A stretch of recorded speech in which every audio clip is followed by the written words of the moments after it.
Should be good to go in a minute.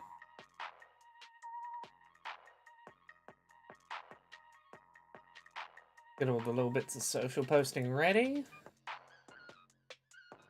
How's everyone doing?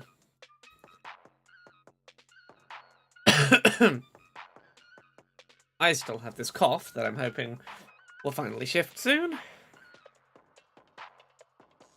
I think we can get started any minute now. And as people arrive, I think I'm gonna just go skating.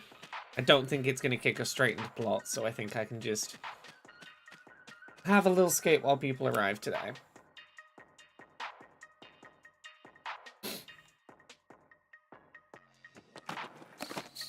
Saint Nobody in the Twitch chat says, are you ready for some thirst? Oh, I'm ready for some thirst. I'm ready to finish thirsting, so that I can get on with other games I want to get through, because story mode content, adventures for Vampire Survivors are available starting today, which is cool. I got a bunch of stuff I want to do, and I feel like I'm right near the end of Thirsty Suitors, so I want to get this. I want to get this in the bag. How are you today, Saint Nobody?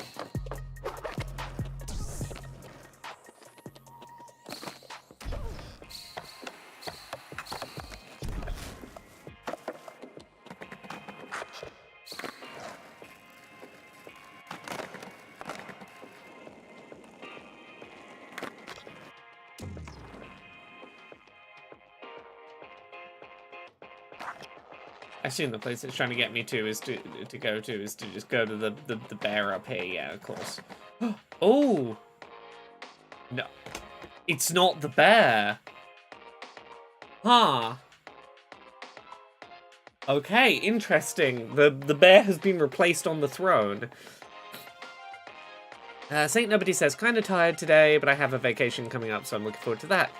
Awesome, hurrah! I am also pretty tired. I got all my end of year work to do, but I'm looking forward to eventually taking a bit of rest. Hey, Artist Synth, how are you? Ugh, I need this cough to settle. Right, let's jump right into this. I'm curious what's going on. Well. I'm noticing a distinct lack of a certain bear/sleep paralysis demon. And a distinct lack of muskiness. If you're referring to Soundy, our very own Pied Piper of the Pacific Northwest, well... Okay, Donato, the fact you're referring to him as the Pied Piper suggests you recognize that he is an adult leading children away and it should not be trusted. Someone doing something quite untoward. That's a good sign, Donato, that you recognize that creepy cult bear was the Pied Piper, it sounds like. Hey, Echo, let's get thirsty indeed. Saint Nobody says, the good news is I'm finally going to be changing jobs out of the terrible environment I've been in. Congrats, hurrah! And Norum K says, I'm on day 1 of 2 off from work because of feeling tired, so I feel slightly better. Good. Rest is good. I'm glad that you have the option to have some rest when required. Okay. We're no longer under his thrall. We've removed his yoke from our necks. I'm glad you've gotten out from the cult leader. Like, Donato, saying that you lot have removed his yoke from your necks really sounds like you're taking the work I did to deprogram you out of the equation, but whatever you need to tell yourself. Our god is dead, and we have killed him. Oh my god, you killed him. Oh god. Where did you put the body? Wait, don't tell me. Jala. I don't want to be an accomplice. Don't tell me any details. Dude. Oh god. Is it in the park? Did you bury his weird, musty corpse in this park? Yes! His synthetic fur now fertilizes the concrete on which we stand. Yes, exactly. The park hungers Jala. Even now, it speaks to me. It must be fed. With blood. Your blood.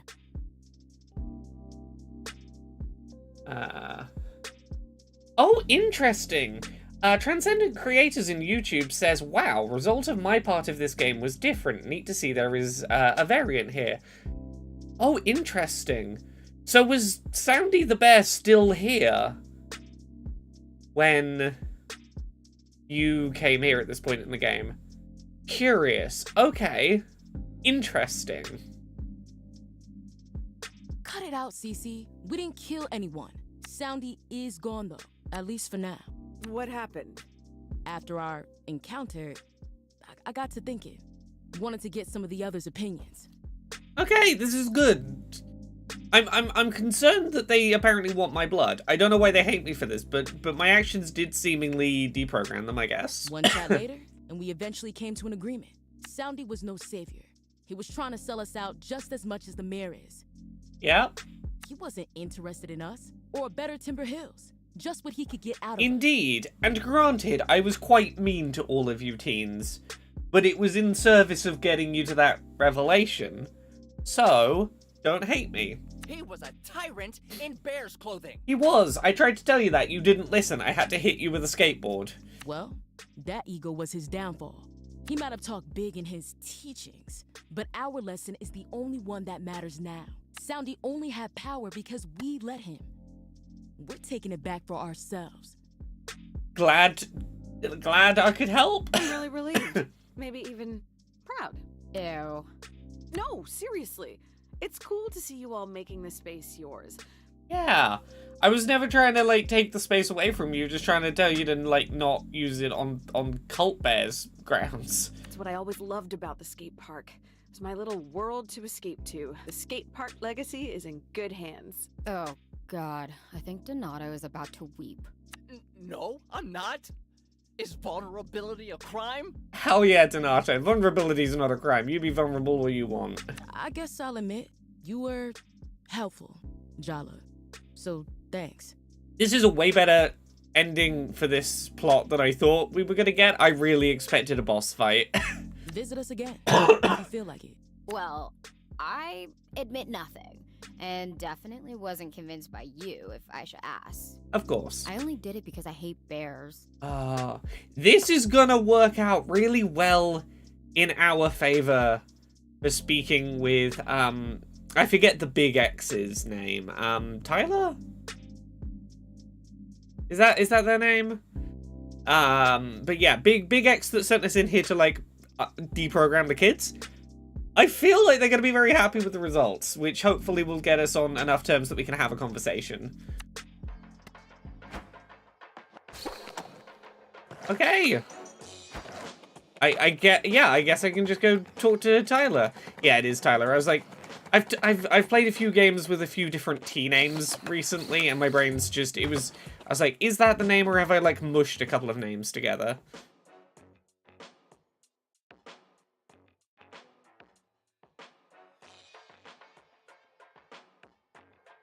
Ooh, I might have some freelance writing to do this week. Hurrah! I just got an email suggesting that I might have had some freelance pitches accepted, so I gotta actually write some stuff this week.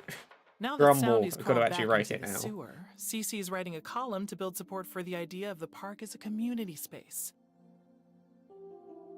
That would be super cool. Salma's going to take pictures. The mayor isn't going to redevelop this place without a Yeah, fight. make this a community space, but also, like, it's a third space for the youth, but also community activism can happen here. I remember one of the teens wanted to do, set up, like, a community kitchen. I remember that was the thing.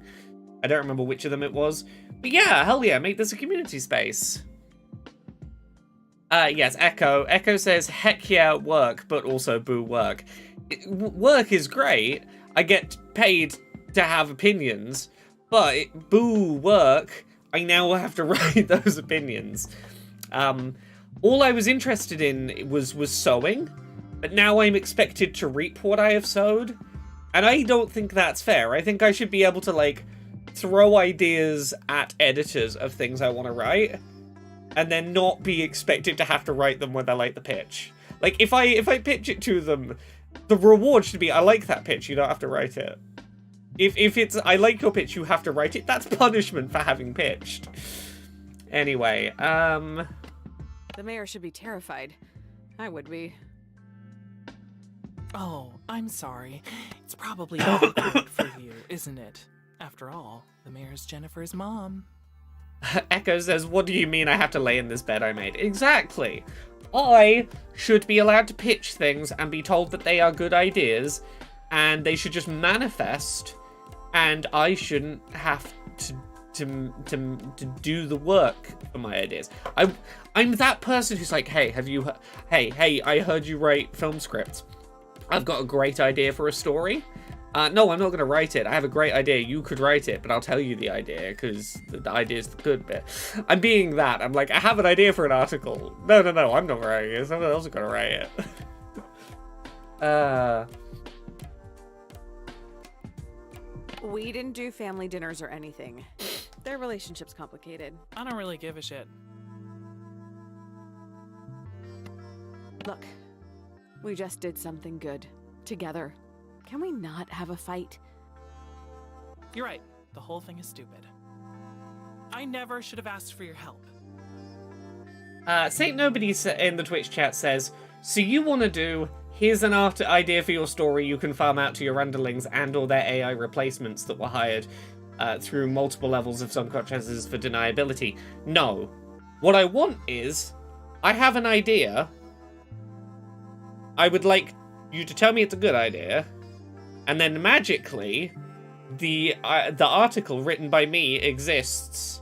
And I can go, I did it. I just want to skip that little step in the middle where I have to write it to get to that end result. The truth is, Jala, you're just a tourist. Oh. I was really hoping, like, conversations with Tyler would go better, considering we succeeded at the thing that was asked of us. Nothing that happens here really matters to you. You can fix things or mess them up even more. Even if you do, you can just leave. Hey, Tyler. Nothing I do's gonna help, huh? Cause like, I achieved with flying colors what you asked, and you're like, yeah, but it doesn't matter. It doesn't matter if things are better or worse. It's like, I came back and fix things because it does matter. Like, I feel like that's the thing, is it clearly does matter to Jala whether things get better or worse. They came back to go, I don't like that I hurt everyone, I want to fix things. Tara, what happened? Sorry. We went to the skate park. The cult leader bear wasn't there anymore. The teens were like, hey, we kicked the bear out. Thank you for deprogramming us. And then Tyler's like, you deprogrammed the kids, but also, I still fucking hate you, Jala. That's where we're at. You don't have to live with it.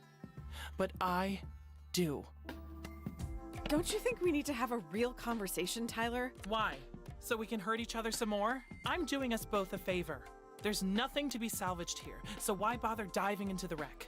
Because, clearly, there's unresolved shit on your end, and diving into the wreck might at least mean that you can get some closure. Why don't we skip to the end? Save ourselves the inevitable disappointment. Yeah, that is incredibly fucking defeatist of an attitude. Like, I don't know why I feel this way. I feel like Tyler has some internalized hatred going on here, and I can't pinpoint why I feel that way. Because it feels like this isn't just anger at Jala. It feels like some of this is... It feels like some of this is Tyler going, I don't think I can fix this.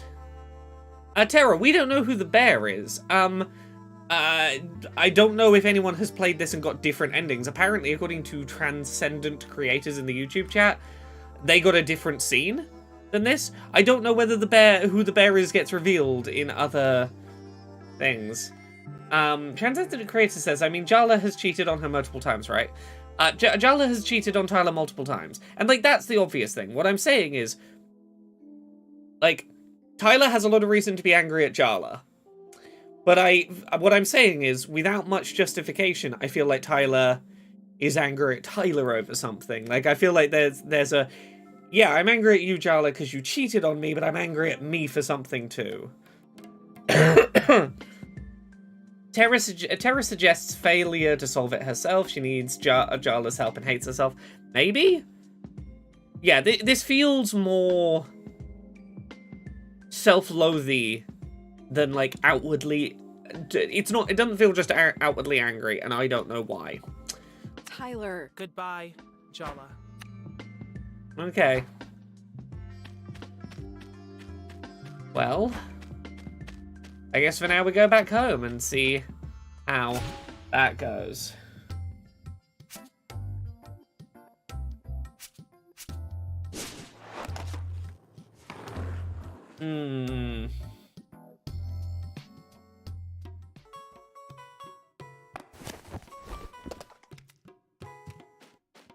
Hey, Thimba. How you doing? So, Jala, your Amma and I have something to tell you tomorrow. Yeah, Dad, don't do that shit. Tell me now, or don't tell me that you have to tell me something tomorrow until tomorrow. Don't go, we have something to tell you tomorrow. Anyway, enjoy wondering what it is overnight. That's the fucking worst. You cannot just say that and then leave me in suspense. No, it's nothing bad. And your Amma should be here when we discuss it. What? Don't preemptively tell me about it. Just tell me when you can tell me. I just wanted you to brace yourself. What? Why do I need to brace myself if it's not bad? If it's not a bad thing, why do I need to brace myself?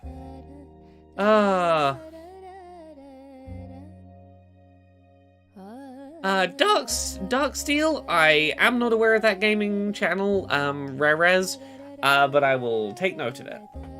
You get that this is worse than saying nothing, right? Correct, Jala, correct. Oops. Just be nice to Amma tomorrow, okay, Jala Pataka? And try your best to stay calm. Oh.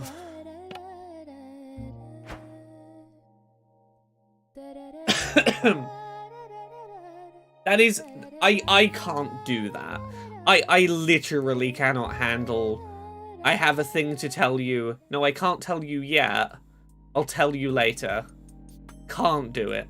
Let me get this straight. You've been meeting Jala every day for the last week? Thimba, yes, I'm aware of this, but I will read Thimba's message.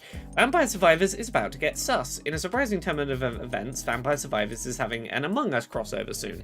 Yes, it releases in, like, less than 2 weeks, I think, on the 18th. And has, like, what, 9 characters and, like, 20 new weapons. And a whole, like, there's a story mode, there's an adventures with it. It seems neat. I've not had a proper chance to dig into it yet, but Vampire Survivors' new adventures, sort of little story mode campaigns thing, is available today. If you've got the base game, you get 1 adventures mode. If you've got each of the DLCs seems to have an adventures mode, so the first 2 DLCs mean there's also 2 more adventure modes available today. I've not had a proper chance to mess around with them, but I'm excited to try them out.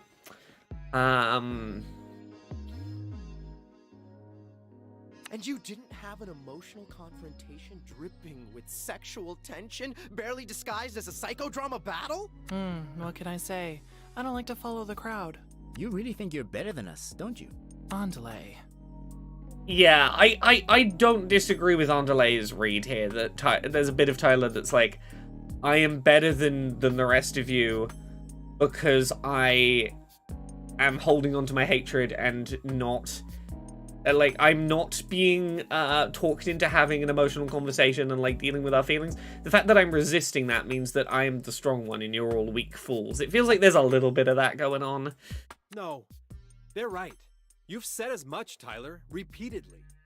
Wow, Irfan. Speaking up for yourself. I didn't know you had it in you. You think we're pathetic. You've made it pretty clear. Just be honest, Tyler. Honesty? You want honesty? Fine. I'm jealous, okay? Oh. Oh, was it not self-hatred? Was it fear that I was hearing in that previous Tyler conversation? It's, I'm afraid to try and fix this. Because if it fails, that's gonna hurt. Whereas if I push Jala away and don't try and fix this, fixing things with Jala is still on the table down the line. We haven't tried to fix it and failed, which means that fixing it is still on the table. Is that it? I know I shouldn't be. It's not even about you. But she chose every one of you over me. Oh. I mean, yeah. I mean, I don't know if Jala chose Sergio. We never dated, but we handled the same Play-Doh in preschool. Like, I don't know if Jala ever chose Sergio over Tyler. But everyone else in this lineup, yeah, it might be that you're made to be second fiddle to a lot of these people. Darksteel, I haven't had a chance to check out Vampire the Masquerade Swan Song. What genre is it? I lose track of these Vampire the Masquerade games as to which one is which at this point. Tyler. I am that petty. Is that what you wanted to hear? I'm still hung up on her. Even after everything. Yeah, this was written well enough it was clear there was a degree of, I'm pushing you away because I'm still not over you. I can't get closure because I still want us to work. It's a complicated thing to simultaneously be like, I wish I could be back with this person, but also I really fucking hate this person for what they did. RPG narrative-driven game. Interesting. I will put it on the list to have a look at. You think I think I'm better than you? That you're pathetic? What a goddamn joke. Jala only dumped the rest of you once. Whoa.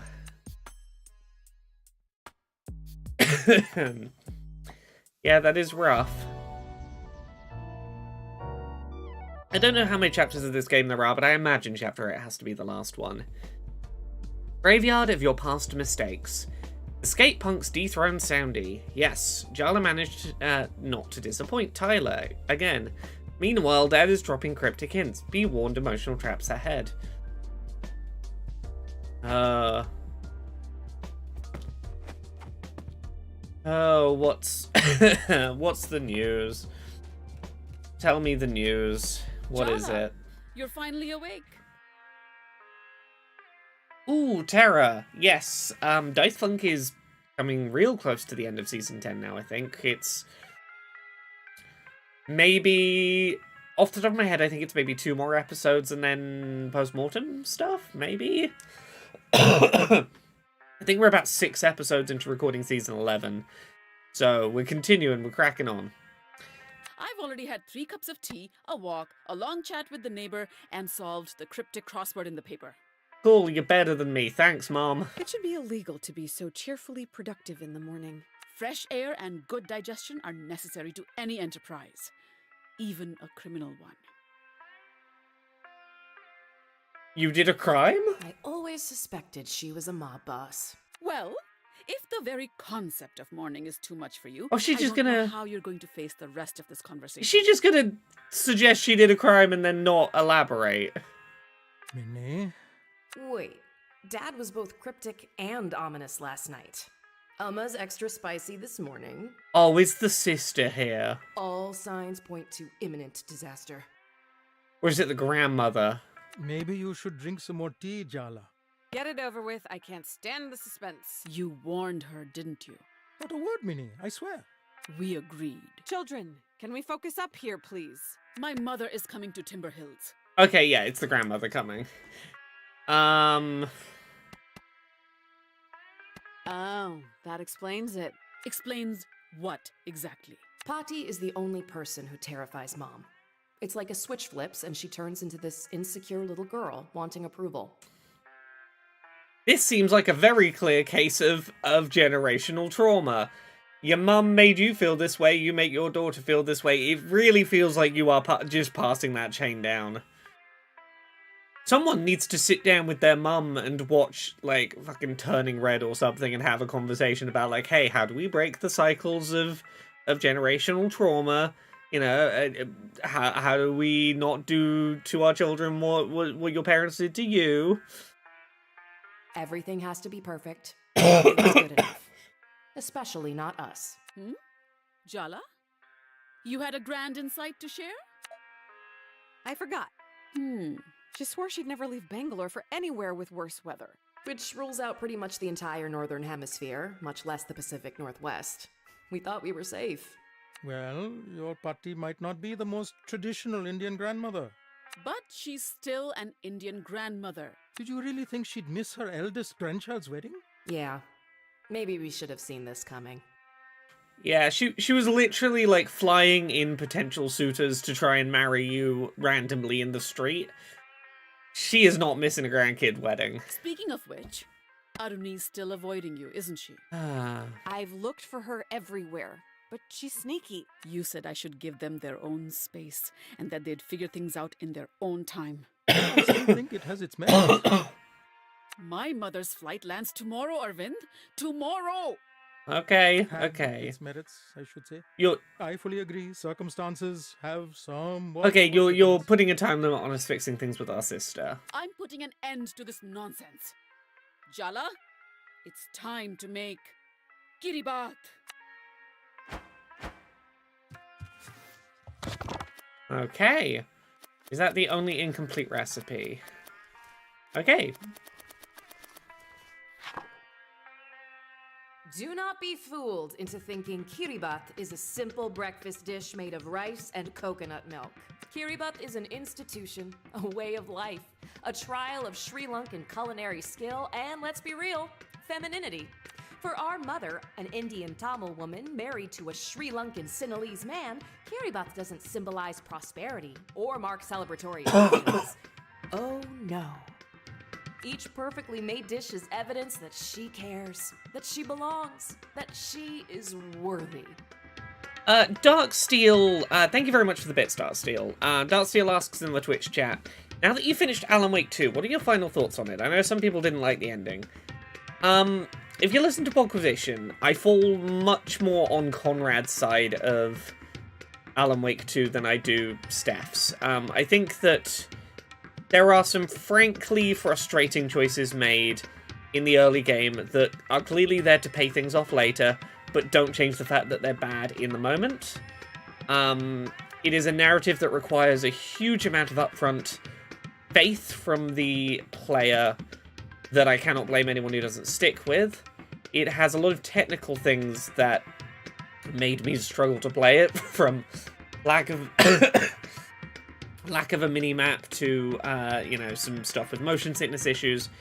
That being said, I think that game's finale is fascinating, and it is a game that I feel very similarly about it to the way I felt finishing watching through Twin Peaks for the first time. Very strong sense of not everything is clicking into place yet, but I feel satisfied by how this ended, and I want to mull this over, and I want to come back to it at some point and go through it again knowing what I know now. And I ultimately think it is a good game that has too many problems for me to, put it on a Game of the Year list.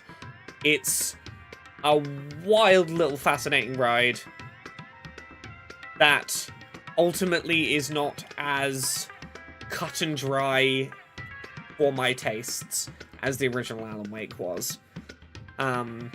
Yeah, I know a lot of people are like, this is the... You know how I want to talk about this.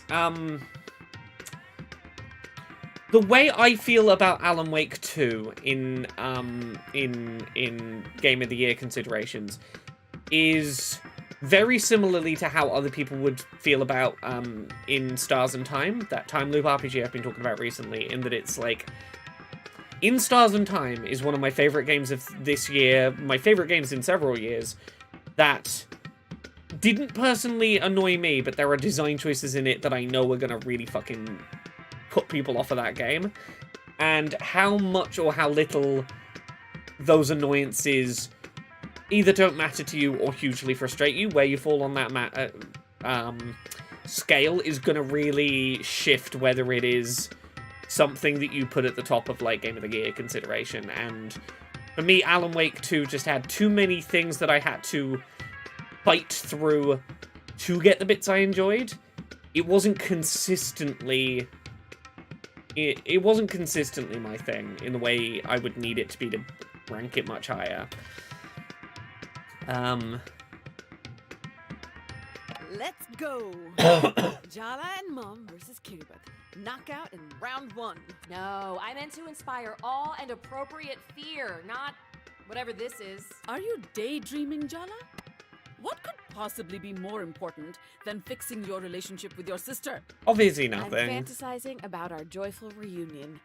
Visualizing. Right, let's do Manifesting this even. big recipe. Try and It's gonna be manifest great. some attention, please, and thank you. Why do you look so nervous, Jala? I'm planning to eat the Kiribat, not you. Yeah, look, sometimes there are games that will, like, defy that trend. Like, the year No More Heroes came out, I would have put that on my Game of the Year list. Despite telling people, like, it's my favorite 7 out of 10 video game ever. Sometimes a game is like that, and sometimes you're like, yeah, that was great, but I can't help but think about the amount of time I just wasn't having, where I felt like I was trying to get to the goods. Start by washing your hands. 17 steps. Ooh. Okay.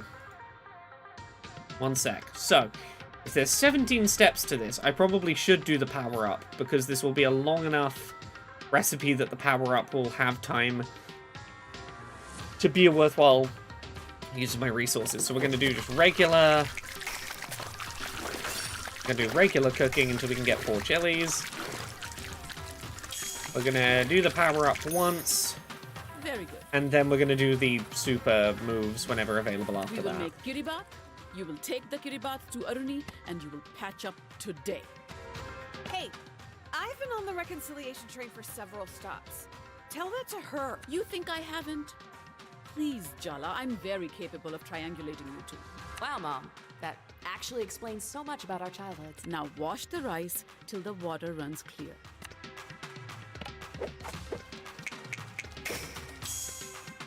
Let's go. I got this. I got My this. body can smell domestic discord, so I don't care if you two have to pretend everything's fine. Just put on a good show. That's all I ask. Are we really sure that's the emotionally healthy approach here? Oh, Jala. It's good for my emotional health. Just checking. Message received. That's all you're gonna say? Did you leave your spine in Jennifer's apartment? What do you want me to do? Confront her with all the trauma she spent 40 years repressing? If the other option is tiptoeing around her forever, I don't know, yes? Earth to Jala, hello? Okay, I'm scraping the coconut. Don't worry, Mom. I'm scraping. Look at that coconut. Very good. Demolished it. What else do you expect, Jala? Blend the coconut with water. Not too fine, not too coarse. I'll try. Oh, Dark Steel has brought up Drake and the 99 Dragons. That game has a fantastic sense of, like, style and identity for a kind of terrible to actually play game. Don't try. Dance. Okay. Yes. This should be the last one we have to do on regular. I knew you had my... After fixing your mess with Aruni, I still have to clean the house, do the laundry, and cook Pati's favorites for tomorrow. Sounds like... No, we are not saying that. Were you saying something? All right then. Okay. So, we're gonna do the power-up. To summon the spirit. We're gonna summon all the past avatars to help us cook. Okay, and now we should get a big boost to all of our stats going forward. What am I saying? Now go wash your hands. What are we, a kid? We don't need to be told that. You've never said tell her what you really think. Okay, I need to be able to start doing like some of the supers to really get those points rolling.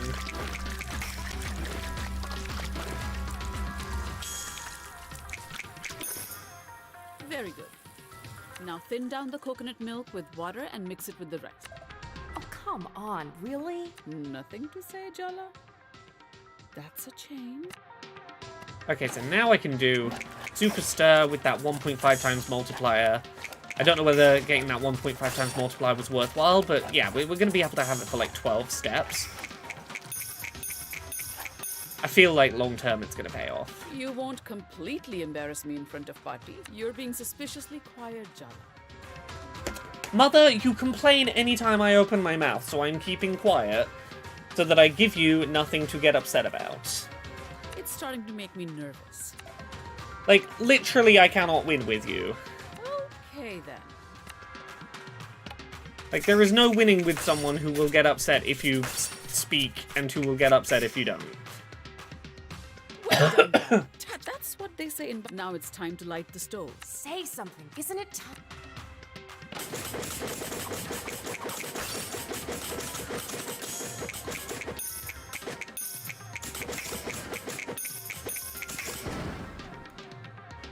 Good.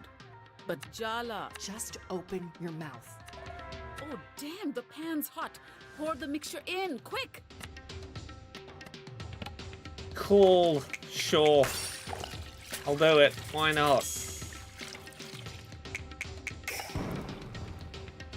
I really am an incredible teacher. Just open your mouth, Jala. The truth will fall. Oh, every right step out. of this is weirdly elaborate. This game is overly elaborate. That's what this game is. All you need to do is let it. Don't you trust me? I don't trust myself right now. Isn't that the same thing? Jala? Seriously, Jala, cover the rice and let it cook in the coconut milk. Are you really giving me the silent treatment? Today, of all days. I say something wrong every time I open my mouth, so... That's more like it. Stir the rice before it goes lumpy. Cool, I'll do it. I'm gonna stir the hell out of that rice.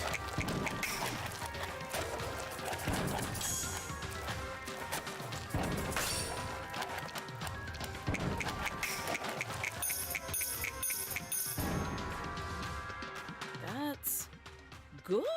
This time try to stir the rice as though you're not expressing your buried resentment towards him. I'll do my... No way. Tell her how you really feel. How about you stop taking out your anxiety about Bhatti coming tomorrow on me? I'm just trying to help you. You're not good enough for her, so today nothing I do is good enough for you. Keep going, Jala. You're Well, guess what, Ma? Maybe I'm not perfect. Maybe you aren't perfect either.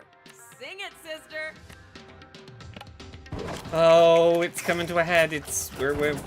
Yeah, we are really coming to the end of this game, huh?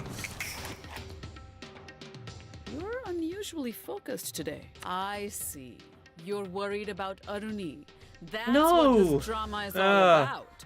Wow, did she even hear you? Are you going to let her get away with minimizing our feelings? You don't think she'll forgive you. You're scared to face her.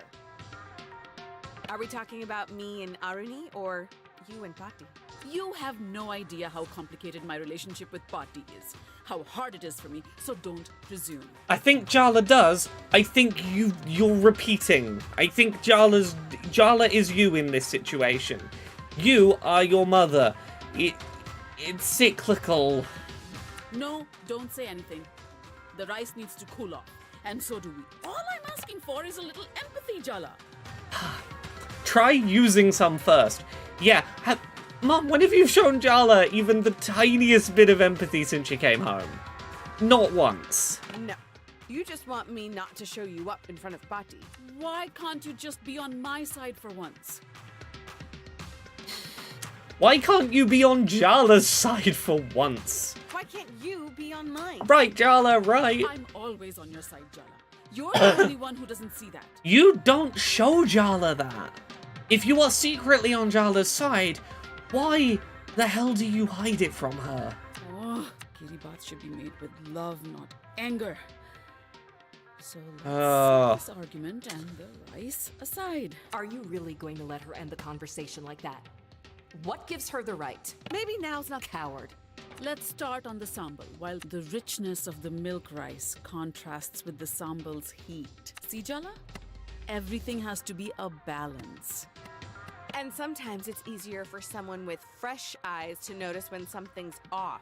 And sometimes it's better to trust those with many years of experience. Unfortunately, people can get set in their ways.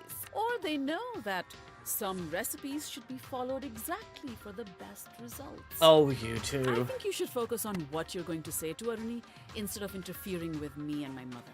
You've never actually talked about her. You just go into this frenzy whenever she visits. Not every. So let me get this straight. She's allowed to meddle in your life, but you can't even ask questions? Yeah. Now chop up the onions. Roughly will do. They don't have to be perfect. We'll grind them up later. Ha! I handed you that one. Yeah, we need to have this conversation, because otherwise it's just gonna bubble out in front of the grandmother. We're doing so well, Jala. Why are you stopping now? Just because she made a joke? It feels like you're trying to get me worked up. Stop swallowing it all down. You know exactly what you want to say to her. What you've always wanted to say. I can't.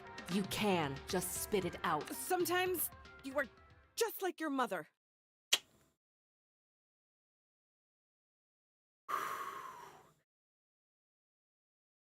The fact that all of the music stopped is well timed. Yes. Didn't that feel good? I feel kind of lightheaded. That's good, Ooh. right? That's relief. That's Say something, Ma. Add the red chili flakes. More than you think you'll need. Sambal needs to be fiery.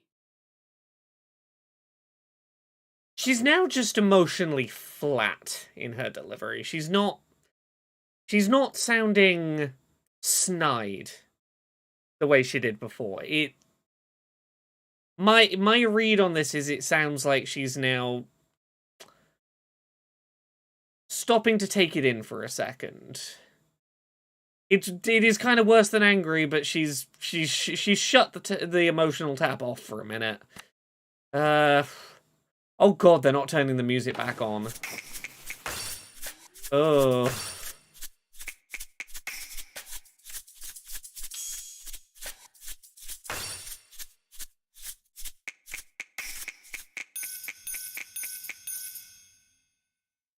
Good work.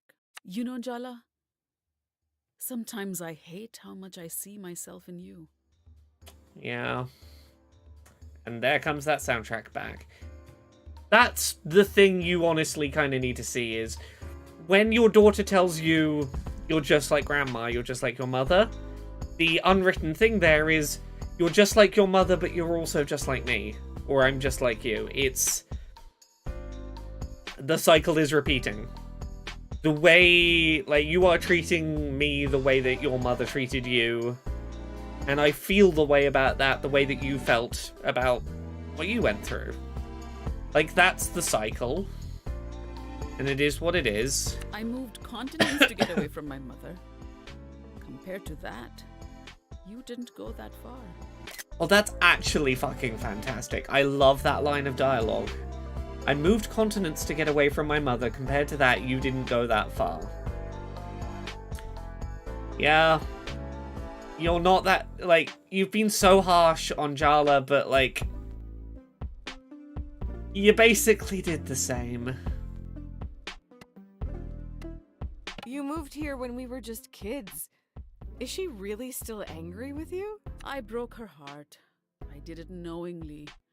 And I don't regret it. Is it really fair to ask her to get over that? Ma... look at that. Time to crush everything up with the mortar and pestle. Go on now. She doesn't feel like she deserves forgiveness from her mother. And therefore, she feels like it's okay not to forgive her daughter. Ignoring the fact that she knows how hurtful it was having her mother not forgive her, and that she could break the cycle by forgiving her daughter. Like, she's so close. She is so close to getting it. Like, she's right on the precipice of the big... impressive. The big understanding. You came back home. That's the important thing. And the last thing I want to do is drive you away again. This is what we've been saying all game. Your actions have not incentivized the thing you supposedly want. If you don't want your daughter to leave again, if you want her to come back, if you want to have her in your life, you need to not go, oh, look who came back. Miss doesn't love her mother. Like, that's just... That's the kind of action that goes, cool, I came back once, you will not let me live it down, I guess I will just move on with my life and not come back again. Like, that's the realization you need to have, is don't let your feelings get in the way of the fact that you need to incentivize the behavior that you want to see, and not disincentivize the thing you were trying to achieve. I didn't mean to say what I said. I don't know what happened. Oh, sure. Blame me. That's much easier, isn't it? I don't want you to feel like you have to run away from me, Jala. Can't you see she's manipulating you? Look at that. We're nearly done with this Kiribat. And not too soon. Do you really think you fixed anything today? No way. You just papered over the No, cracks. I think you did. I think that uncomfortable silence really was her having her moment of, I have become my mother, and I'm doing to Jala what my mother did to me. I think she had that moment. And it might not fix things instantly, it might not change the mother's behavior instantly, but I think she's had that moment. Second to last step, add the cured tuna. Okay, we're gonna get that 3-star on this. We got this.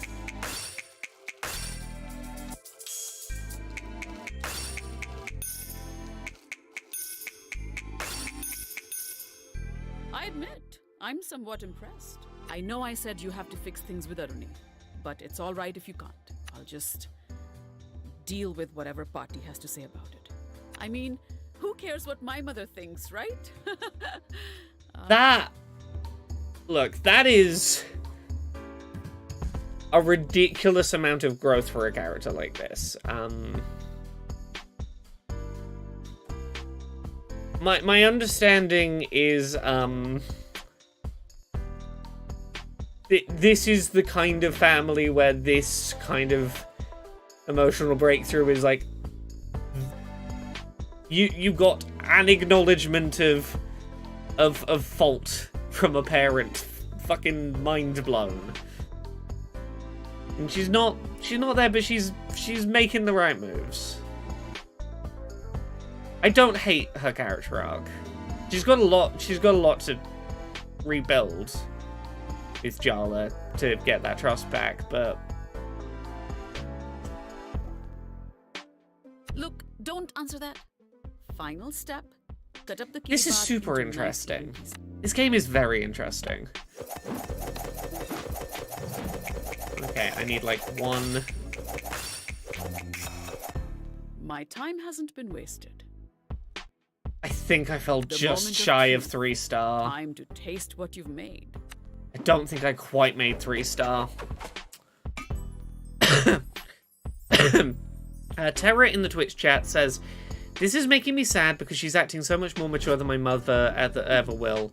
I made peace with the fact she will never change, but seeing So, stories like this still hurts." Does it taste I- good I- enough to look, inspire a miraculous sibling reconciliation? I get it. As someone who's had to reconcile with the fact that I have a bad relationship with a parent that's just never really gonna be okay. It can be healing, but it can also be challenging to experience media with this, you know, parental reconciliation. I've told this story before, and I might as well say it here. Season 4 of Dice Funk, where I play a Yu-Gi-Oh! Wizard, who spent way too much on trading cards, and bankrupted the family, and his husband basically kicked him out and took the kids, and this middle-aged dad trying to do cyber heists to have enough money to get back into his kid's life. Like, a good chunk of that season was me working through narratives of aspects of how I felt about my dad, and dealing with having a dad that just did not care to have me in his life, by telling a story of an absent father who, by contrast, wasn't absent because he didn't care. He was absent and trying so hard to get back into his kid's life. And that was a weird story for me to tell, because it was one of those, like, Frank Westerly in season 4 of Dice Funk is basically when I was growing up. The story, like, not beat for beat, but was essentially the story I told myself about my dad. It was, he's not around, but he must be out there somewhere trying to be a part of my life. And having a happy ending to Frank Westerly's story in season 4 of Dice Funk was really mixed for me, because having a happy ending to that story kind of made me have that moment of, yeah, but that's not what my story was. And, you know, that's what I mean when I say, like, things like this can be healthy and can help you move through stuff while still being, like, in the moment, it's kind of sad having a narrative where it's like, ah, that's the thing I don't have. I don't know if that makes sense. I know that was a bit of a side tangent, but yeah. If you want to listen to a D&D campaign that is me working through my issues with my dad, listen to season 4 of Dice Funk with a Yu-Gi-Oh wizard. Woo. It is recognizably Kiribat. That's good. It's not bad. Perhaps the nostalgia value will carry the day with Aruni. I'll take any slim hope of advantage I can get. Yeah, I shouldn't have done the power-up. I should have just gone for the heat mode. But that'll do. Terra, it's super okay. I get how much it can be impactful. Like, sometimes bits of media just kind of do that to you. You see a thing and it has some... It's either close to how your life is, or it is how you wish things were, and it can be complicated sometimes. Feelings are hard. Dice Funk as a show is me. A lot of the seasons of that show are, oops, didn't realize it, but I'm unpacking some trauma this season. Woo. There's a whole list of stories of what trauma was Laura unpacking with this Dice Funk season. Woo. Okay, oh yeah, we are. That was our little warning of, like, the game ends on this day. Okay.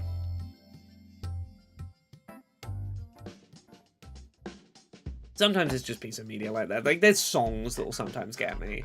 I'll be like, I feel like I've dealt with my feelings with my dad, and then, like, a song will play, and I'm like, nah, those feelings are still there. Echo says, dealing with your parents in media can be weird. I still have strongly mixed feelings whenever I get a letter from my mum in Animal Crossing. Echo, fun fact about that. Some games are starting to recognize that as a thing. What was it? I think it was Chicory? The sort of paint the color back into the world game from a couple of years ago had an option to turn off phone calls with your mum. And I think Boyfriend Dungeon had something similar where you could deactivate some, like, phone call with parent mechanics. This is a conversation I first came into with Tanya DePass, Cypher of Tyr, on social media, who does wonderful tabletop RPG content and fantastic Twitch streams. But Cypher has a similar thing with, like, the letter from your mum in Animal Crossing. And it was conversations with Tanya that really got me keeping an eye out for that stuff in games. There's a few developers who are starting to recognize that can be an area of baggage that might be worth letting people opt out of. Yeah. Tara says, I love Trizzy because she's an antisocial mess. I love all of Season 10 of Dice Funk's characters. They're all great. Trizzy...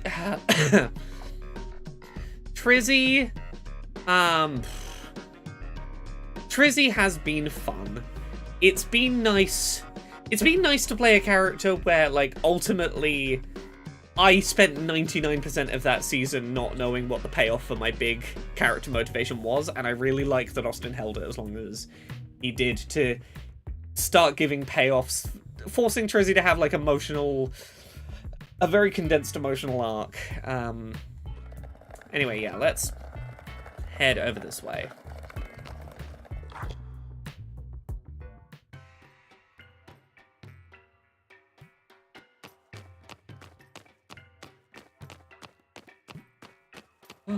Oh!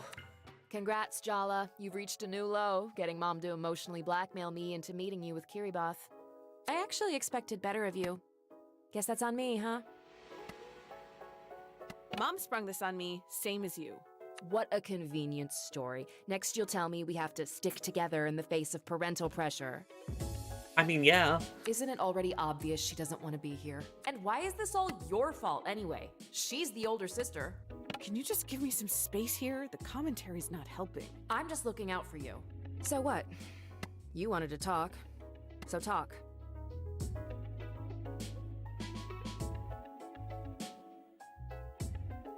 I feel like the right move is to open with the apology, but I think she's gonna get angry at me for doing it. I feel like there's a social expectation that you small talk before you do the apology, but I also think that if you small talked, she'd go, "Why are we here? Why are you wasting my time with small talk?" I feel like "Can you be nice?" would get her angry. I feel like all three of these are gonna make her respond angrily. I think "I'm sorry" is the one where if she gets angry in response, she's gonna have the hardest time defending getting angry at that. Talis Alankal in the Twitch chat says, "How very autistic of you," brackets complimentary. I recognized as I was saying it out loud, I was like, I know exactly what I'm doing. I'm doing the social flowchart. It's the compare every past example of a time I've said this and what the result was, and I'm trying to flowchart out past experiences to predict here. And you're seeing me do it out loud. Yes. All three of these, I think, lead to anger, but if you say "I'm sorry" and anger is in response, the person then has to defend the fact they got angry and an apology. And therefore, it is the safest of the three options. I know I've been a shit sister. I promise I'll do everything I can to make it up to you. She's gonna get angry. And what about her? I'm the one who's been looking out for you all this time. And I should believe you. Why, exactly? Let's be really honest. You're not back in town to make up with me. Or Mom and Dad. Or anyone else. You came back because Jennifer threw you out. And you had nowhere else to go. You know how Jennifer is. Don't you even care what she did to me? Or would that interrupt your one-woman pity party? That's right, Jala. Get angry. You deserve to be angry. Yeah, but anger isn't gonna help us reconcile. Like, a degree of anger is important because she needs to see that you are hurt, and like, if she's gonna have any chance of her coming to the realization she needs to apologize, but don't overdo it because you need to not just shut the whole thing down. God damn, Jennifer, I could kill her. I really could. Ooh. You've let her be angry at a third party. That's really good. That is a mutual point of connection you have, is you and Jala can both go, "Fuck Jennifer." And that's something you can connect on, and that shows that you're not entirely in opposition. You have no idea how worried I was every time you didn't pick up the phone. I take it she Okay. encouraged you to cut off contact with us? Okay, she's not angry at Jala. She is angry that she's angry at herself because she introduced Jala to Jennifer. Jennifer fucked up Jala, and it's a I'm angry at myself that I put you in contact with Jennifer, and I'm angry that Jennifer hurt you, and that fear and self-hatred is getting projected at least a little bit. At first, she just listened to me complain, you know? But then she started saying that Mom was toxic and you and Dad were enabling her. Well, it didn't help that Mom was so mad at me, she could barely say a word on the phone those first few months. You were protecting yourself. It's understandable. Don't you dare let yourself off the hook that easy, Jala. No, you broke Mom and Dad's hearts. This is me being autistic again. What Jala did there, to me, was not an excuse, it was an explanation. It wasn't, "It's okay that I cut off contact with the family." It's, I'm telling you the steps that led to me being a bit more isolated.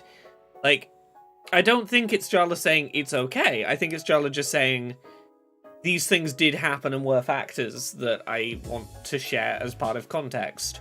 You were always their favorite. Well, I certainly fell conclusively off that pedestal. Ian G. Morris in the Twitch chat says, "I think about explanation and not an explanation and not an excuse a bunch." Yes. This is one of those conversations I have with other autistic people and with non-autistic people all the time, and I think it's fascinating. The autistic tendency to see a distinction between an explanation and an excuse, and the typically neurotypical default of giving an explanation. The only reason you would give an explanation is to excuse yourself. Like, there is this really foundational belief I had to understand of, if you explain yourself, the only reason you would explain yourself is to get out of trouble of a situation, whereas myself and a lot of autistic people are like, no, like, I'm trying to give you the greater context so you have an understanding of, like, how this got here. I don't need to get off the hook by doing that. I'm like, there are reasons other than getting off the hook to explain your situation, because it is important to, like, go into a conversation about a heavy topic with, like, all cards on the table. If you don't know the context of what went down, we are having a conversation where we have, like, mismatched information.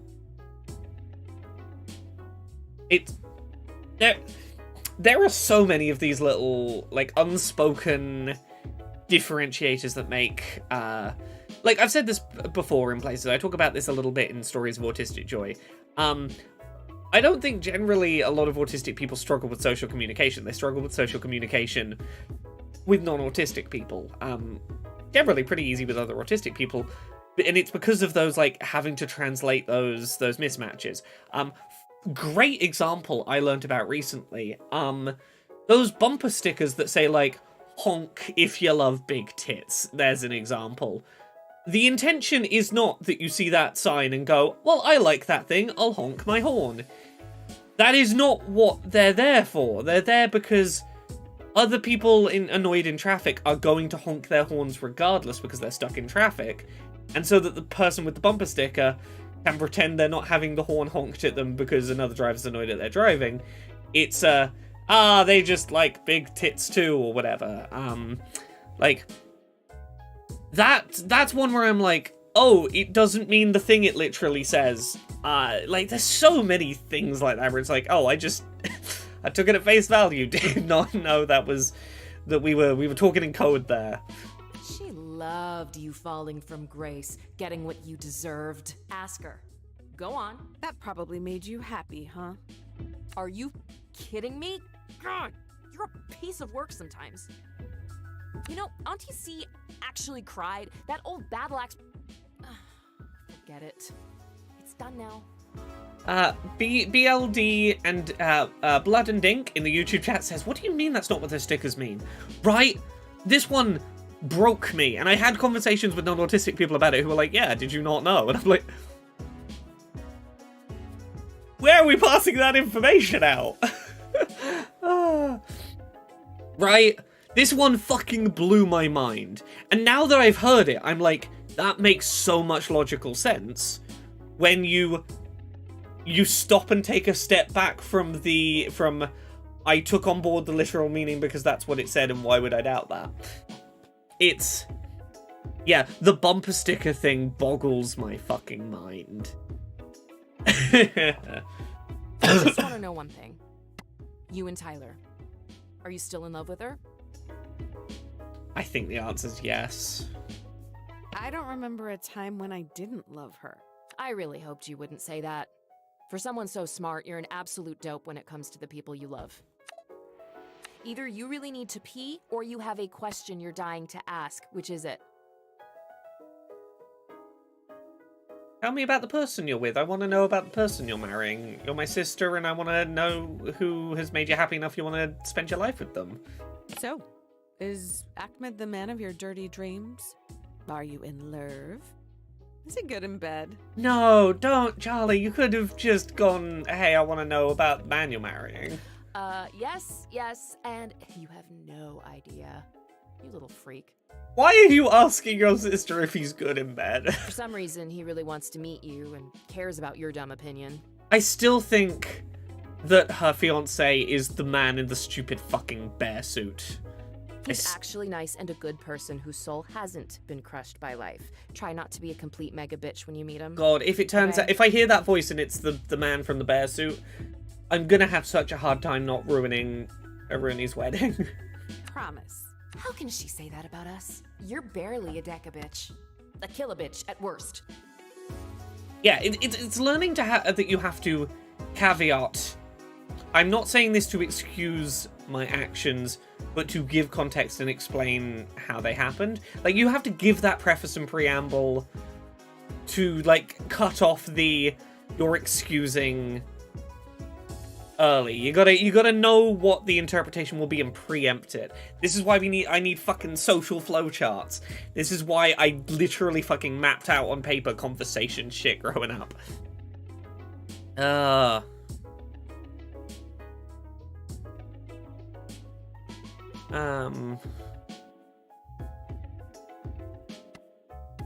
have you been, really? How's work? Aw. Any planes fall out of the sky recently? Incompetent Hero in the Twitch chat says, this may be a strange observation, but the neon burger sign on the wall registers as upside down to me because the lettuce goes up. I 1000% see what you mean. Can I find the picture that this is making me think of? Where the peas were upside down.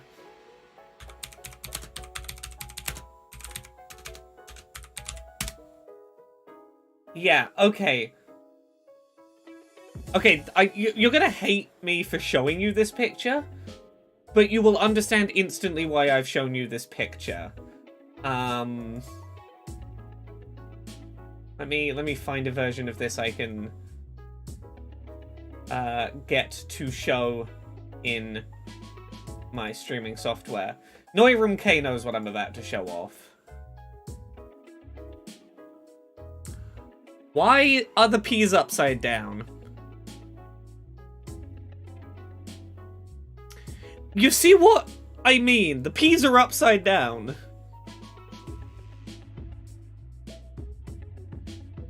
This is what the neon burger is making me see now. The peas are somehow upside down. Now, I'm gonna get rid of that image. But, now we look back at the burger sign. Yes, I totally understand what you mean by the burger is upside down. Like, that lettuce is upside down somehow. Keep your voice down. Everyone knows I'm an engineer at Boeing, dummy. Should be illegal to love your job this much. I got a promotion last month. And it's also where I met Ahmed. Wow. Was it a nerd meet cute? Did he desperately need to borrow a stapler? Did his engine break and you were the only one who could bring it whirring back to life? God is testing me right now. How do you still know nothing about what I actually do? When I left home, you were pretty adamant that you didn't want to get married. And now, this. Now, okay, I'll distract you from the upside down burger by doing this. Look just above it. The dog has a photo and he signed it with a paw print. That's a good dog. Does that mean you've changed your mind about having kids too? What if I have? Nothing. It's all good. Takes the pressure off me. Yes, my every major life decision is guided solely by its impact on you. Arnie, be honest with me. I need to know. Are we good? Good? Good? I hate you for not calling. I hate Jennifer for taking advantage of you. I hate Mom and Dad for not doing more. I hate myself for ever letting her near you.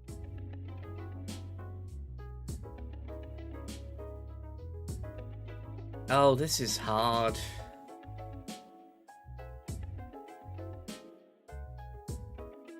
It's not your fault. I feel like she might snap and go, I know it's not my fault.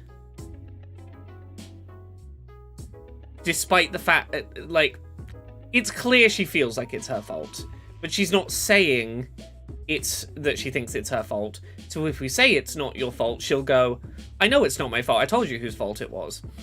Do you hate me feels like I'm centering it on myself.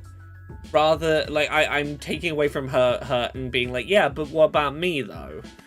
Which I think is the greater of two evils, because I'm recentering the conversation on myself. Whether, if nothing else, it's not your fault means that, like, I am focusing on your feelings and trying to tell you it's okay, rather than making this about me. That is not on you. Isn't it? Isn't it? So where do we go from here? We both made mistakes. We can keep going over them or just move forward.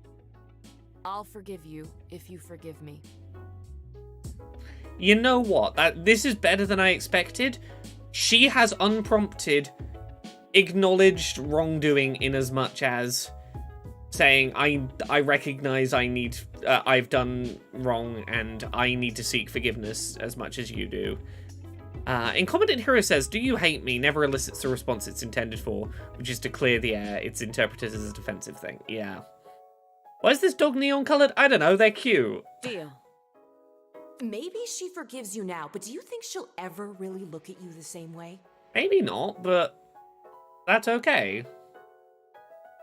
You can't undo things that have happened in life. You can't make them not have happened.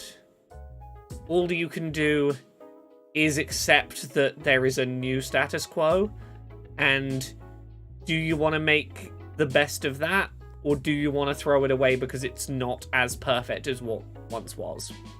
Every time you make the tiniest mistake, hurt her feelings, say the wrong thing, it'll all come crumbling down. Okay, so narrator is not the sister's name. We have imagined a version of our sister in Jala's head who is acting as the narrator. Jala's internal, monologue, she's having a conversation with herself in the form of her sister.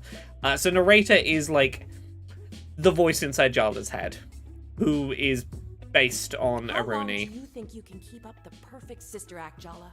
Do you even really want to? Deep down? I guess whatever happens between us, I can't stop being an older sister. I spoke to Tyler for you last night. Set up a meet. Oh. She'll be waiting for you outside the skate park. Ooh. Ooh. Okay, the big emotional final conversation, I guess, huh?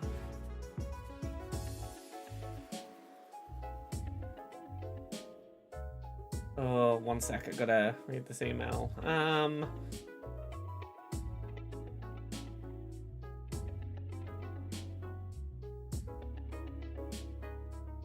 Oh! Yeah, I was talking earlier about the fact it looked like some freelance pitches have been accepted. One editor accepted 2 different pitches, so I got two things I gotta write. Oh. Don't thank me. Just promise me one thing. Stay celibate until my wedding. Okay. Okay, we're doing it. Can you come back to my body shop, say hi to my favorite auntie. Okay. Okay, let's go see Auntie Chandra. And then deal with the big, complicated final conversation with Tyler. Gosh.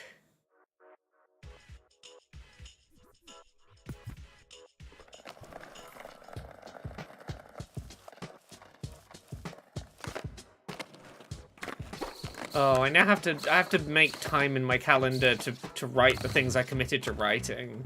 It's unfair that I have to do the work I explicitly went to an editor and said, can I do this work for you? And they said yes, and now I have to do it, and that's unfair.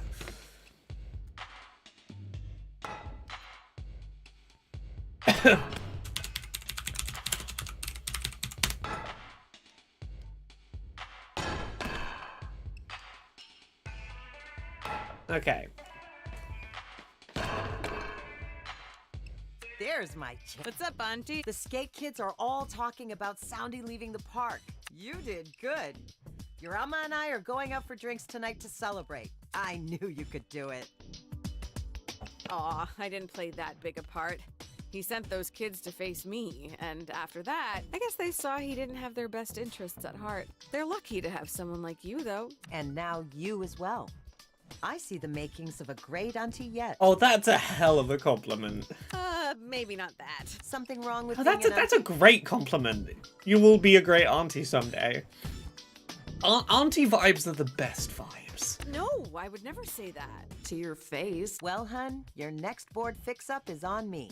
Free of charge. Aww. Isn't it all? Who says I haven't been keeping a ledger? Stay on Auntie's good side and you'll never find out. We should take that seriously. Personally, I wouldn't want someone with arms like Heracles threatening my kneecaps. Okay.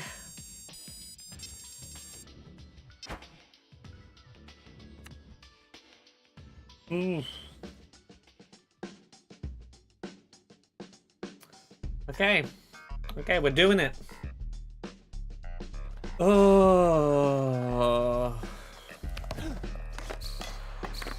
I mean, look, yeah, Jalda's inner voice is maybe a little full of self-doubt, but also is very like stand up for yourself, very like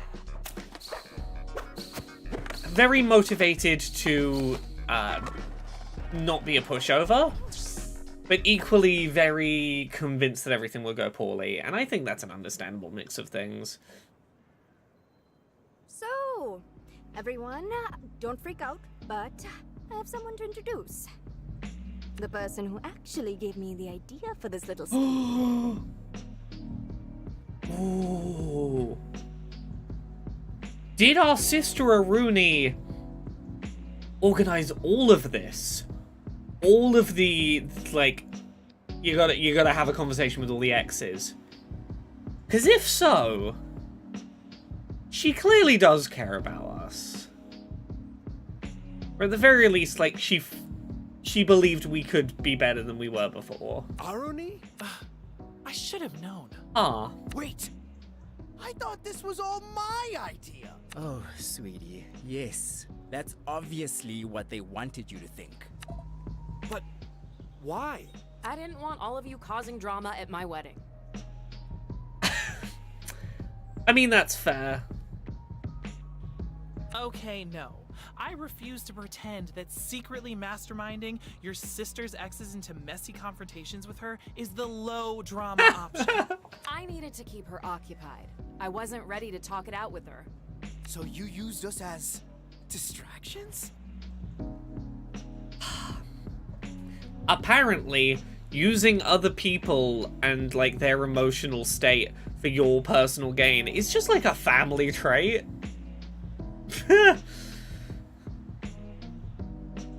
Fine, I also wanted to torture her a bit. Maybe a lot. To know Jala is to want to torture her.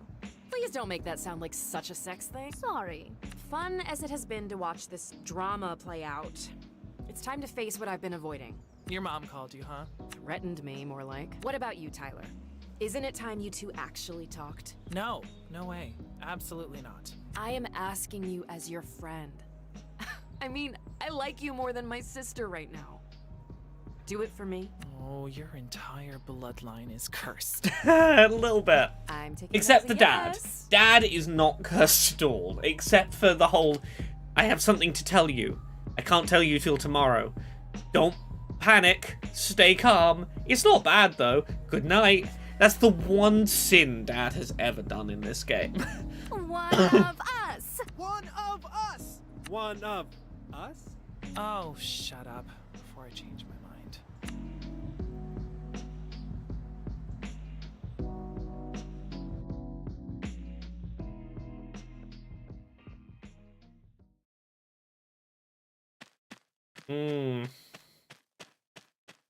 Okay. Are you sure you want to do this? Tyler's not going to be easy to deal with. It's never gonna get any easier. This is Tyler. She's the first friend Jala made after our parents moved us to America. Her best friend. For a while, her only friend. Maybe that's the reason Tyler's always been a little possessive. Excuse me? Territorial? Oh, or how about proprietary? Oh yeah, Tyler can hear the internal monologue. They fell in love when they were 14. They've been the on-again, off-again, grand queer romance of Timber Hill since then. The real mystery is why Tyler put up with the parade of hopeless losers, manipulators, and creeps Jala dated during their breakups. Low self-esteem, maybe? Is that what you think of me? And hello to you too, by the way. No, you forgave me because you were self-assured. You loved me, you understood me, better than I did myself sometimes. Cyborg Girl, we didn't have to fight the bear. The teens, we successfully deprogrammed them enough that they got rid of the bear. And apparently that's, like, not a given. Someone else in the YouTube chat had a very different scene there. But apparently we did such a good job deprogramming the teens that ultimately they were like, yeah, no, you were kind of a jerk, but you did help us see that we were being used by the cult leader. So I still don't know who the cult leader is. I haven't encountered them yet because the fucking teens recognize their own brainwashing, which is good of them. But you really didn't understand me at all, did you? You want to dig up the past, Jala? Fine. I guess some things just won't stay buried. Okay, it's time. Oh, that's such a cool fucking design.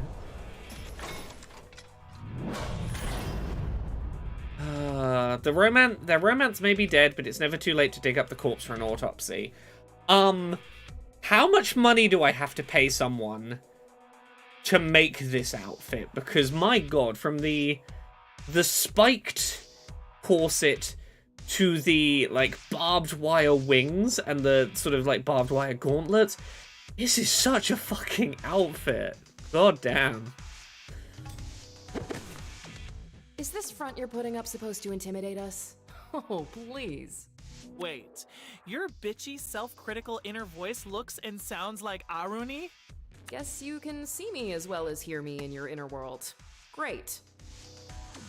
My appalling psychological coping mechanisms are not the point. I don't know. They seem a little relevant. Is there any point hating you when you're doing such a good job of doing it yourself? Give it a rest, Tyler. If you really hated Jala, why would you even be here? I had more respect for you when you kept your distance from us. But to come crawling back like this? It's really The skull tits are great. I need to tell you what the skull tits are making me think of, and this is going to require a slight deviation of theme. There is a series of terrible, terrible low-budget horror movies called the Evil Bong series, and I'm going to tell you about the first film, Evil Bong. There is a one-room apartment being shared by a bunch of stoner jocks, and a nerd who never does drugs needs somewhere to stay and like answers an ad and moves in. And the jocks, who smoke a lot of weed, order a mysterious magical bong from the back of a magazine that is magic. And you smoke too much weed from the evil bong and it sucks you into the evil bong dimension, and eventually nerd who never does drugs has to smoke a bunch of weed and go into the bong dimension to save the day. Look, a lot of this is irrelevant, but the reason that the skull bra is making me think of this terrible film is anytime one of the jock men gets sucked into the bong dimension, it's basically a strip club, but there'll be a woman who will start hitting on the man who's just been sucked into the bong dimension, who will have a bra that is some kind of dangerous thing, and inevitably the man will try and touch the tits and the bra will eat the man. The example that is in my head is the bra is two shark faces. Oh, I'm going to touch those tits without permission. Oh no, the sharks are eating my hands off. Long story short, that is what was going through my ADHD head when I saw her skull bra. There you go. There's my little side story. More than that, it's obvious. Be very careful what you say next, Jala. Aruni, stop! Right now! She's you idiot. She's just saying what you're thinking. The words that come out of her mouth, you're just too scared to say them yourself. I mean, Tyler, you're not wrong, but as someone that sometimes has, like, impulsive thoughts, just because you think a thing doesn't mean you believe a thing. And I think for a lot of people, if your every passing internal thought, rational or not, was verbalized, a lot of people would think very differently of you. I think just because you have an irrational, self-loathing thought in your head that you choose not to verbalize, if someone else can hear that thought, doesn't mean, like, you chose not to say it because you don't, you know, there's a filter where you're like, no, that is not a thing I want to say. You've always understood us so well, haven't you? But I know you too, Tyler. You want to know the real answer to the mystery of why you always forgive us? Why you'll forgive us even now? Even though you shouldn't? You unbearably arrogant asshole. Go on then. Say it. Yeah, Warmany in the Twitch chat says, it's bad to construe speaking without thinking as truth. Yes. You're still in love with Jala. You never stopped. You never will. You don't know how. Okay. Okay, how well do we know Tyler?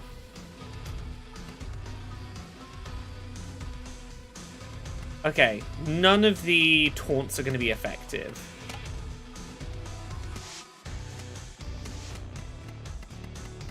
I think the starting place is to just go for do big damage and see what the result is. Is it gonna actually do 129 damage? Or not? Tough to know.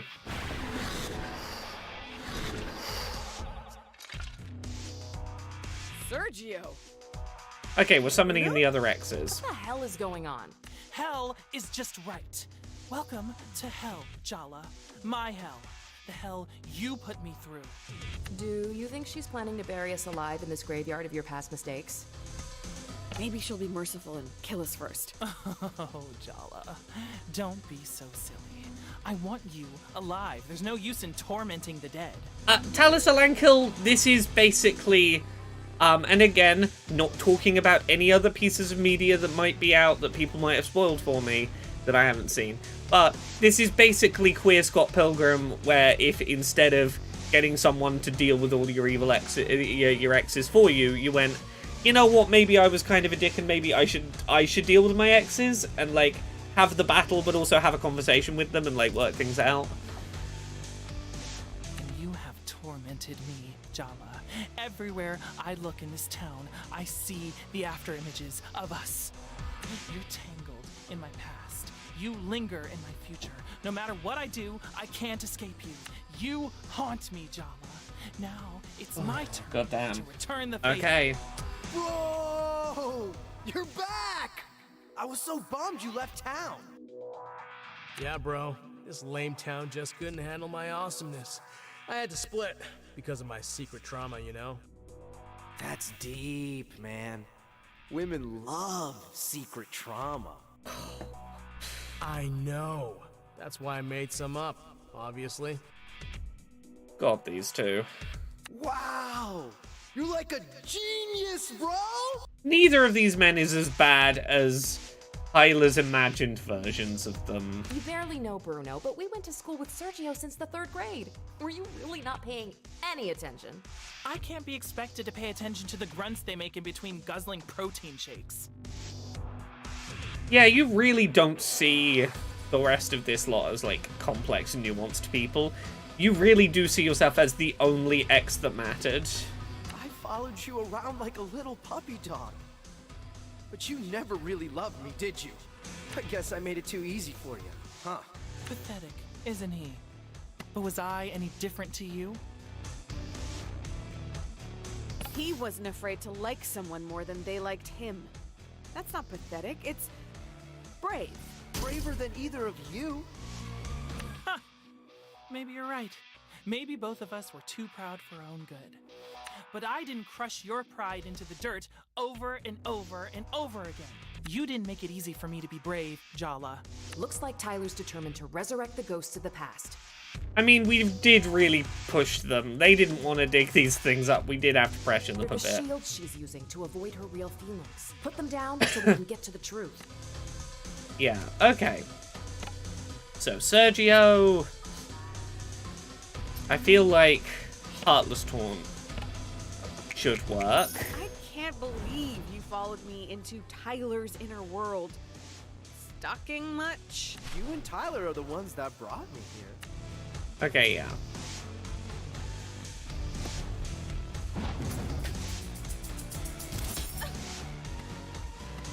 Okay, Impressive Taunt? Can you... Wow. Okay, yeah. Okay. Yeah, I think part of this is trying to work out, like, am I designing these taunts for who these people actually are based on what we know about them, or the taunts that will work on the imagined Tyler versions, I guess. You cannot seriously be mad about Sergio. Hey, I'm right. Yeah, no, okay, I see the misread I'm doing here.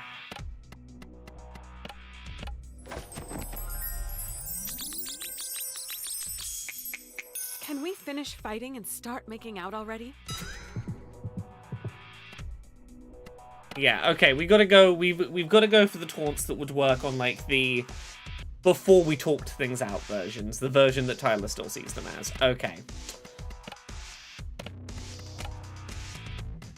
I think that's pretty clear now.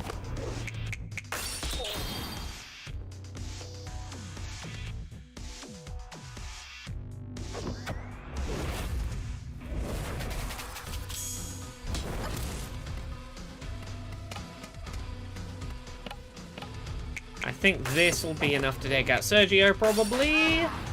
Yep. Okay, Bruno. This version of Bruno. This version of Bruno invented having fake trauma. So, Heartless Taunt. You've already left town. Why am I still fighting you? No one ever really leaves this town, Jala. You know that. All it took was one smile and a mouth full of sweet promises for you to leave this town in the rear view. You didn't even really want me. You wanted to escape. Your parents, Timber Hills, and me. How was it so easy to let go of everything we had? I would hope Tyler would understand I wanted to be someone else. I would hope that someone who is trans would understand that feeling. You knew me. He didn't. That was the appeal. I knew my obliviousness was sexy. You wanted someone who didn't know you because you wanted to pretend to be someone else. Just for a while. And of course, you expected me to be waiting for you whenever you decided to come home. Yeah, Jala was not good.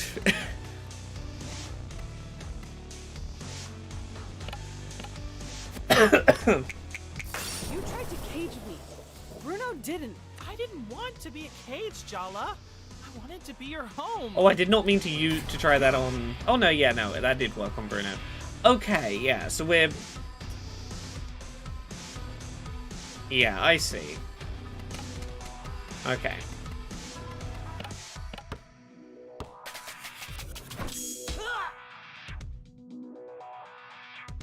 Yeah, Bruno should be reasonably easy. Just flip a easy. switch and start hating someone you love, you know.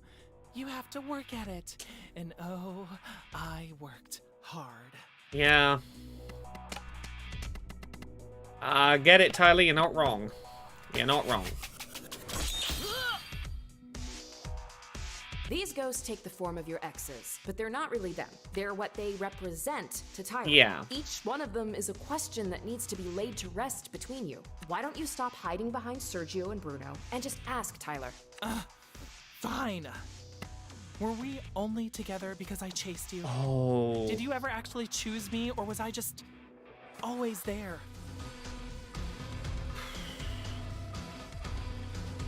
You had to know I tried to make you jealous on purpose. I was so scared you'd stop chasing me if you actually caught me. Wasn't part of the appeal that I was always a little out of reach? What? Is that what you really thought? Did not mean to say it that way. That, honestly, why you made me constantly doubt myself, question myself. Yeah, that I misunderstood what that question was gonna say, and we're gonna have to work back from that one. Oh my god, you're both completely ridiculous.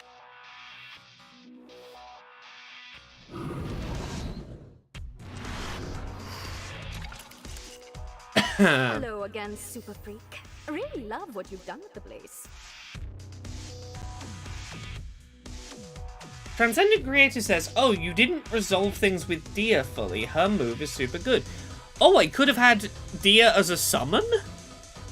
Is that right? How did I not resolve things fully with Dia? We came to a really good, healthy conclusion. Dia is one of the characters I felt like I had the best resolution with, or is it a case of I needed to do more of the side quests? Because I didn't do those because I was on stream and I kind of wanted to get through this in order to play some other stuff. Did I need to be answering the texts more and doing those plot chains? Oh, the game did not make it clear that, like, that was the thing I needed to do. I thought I had really good closure with them in, like, the core narrative, and therefore was like, it's okay, then. Okay. Don't call me that. I had so many nicknames for you back in school, remember? A creature of the night, death becomes her. Oh, and my favorite, Ferris Buttless. Ouch. It's like you conjured her straight out of my worst fears. The kind of girl who was every kind of girl I wasn't. Yeah.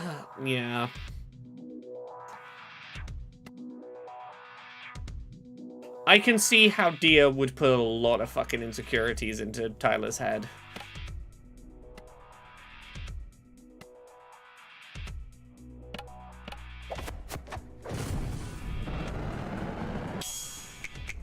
I never knew you had such a possessive side. I know, right? She's just not right for you. I'm talking about you.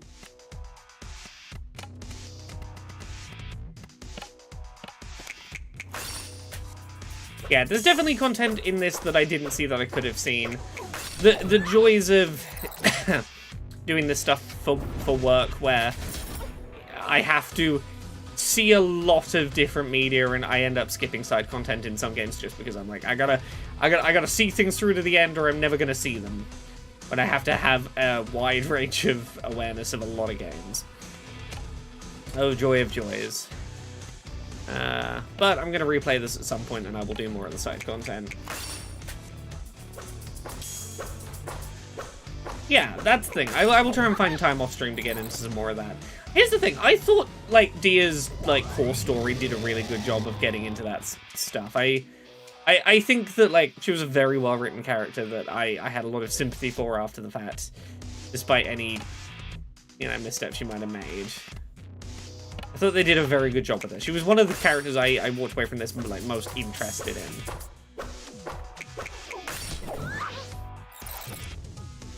I still think about how you felt, Jala. The things you let me do to you. The promises you whispered. She bullied me, Jala. She made my life hell. Yeah, she did. And you had a relationship with her behind my back. Of all the people in the world, how could you betray me with her? I really just planned to confront her about bullying you. Get her to knock it off. But then, I don't know, emotions ran high. Before I knew it, we were kissing. Good night, Artisan. Yeah, it was just a spur-of-the-moment thing that went on for months behind Tyler's back. I mean, yeah, Jolly, you were a dick. Okay, seriously, shut up. No. I can't believe I'm saying this, but let Dia speak. Yeah, this is a rough one. Oh, I'm gonna have to do some just regular attacks in a minute. I'm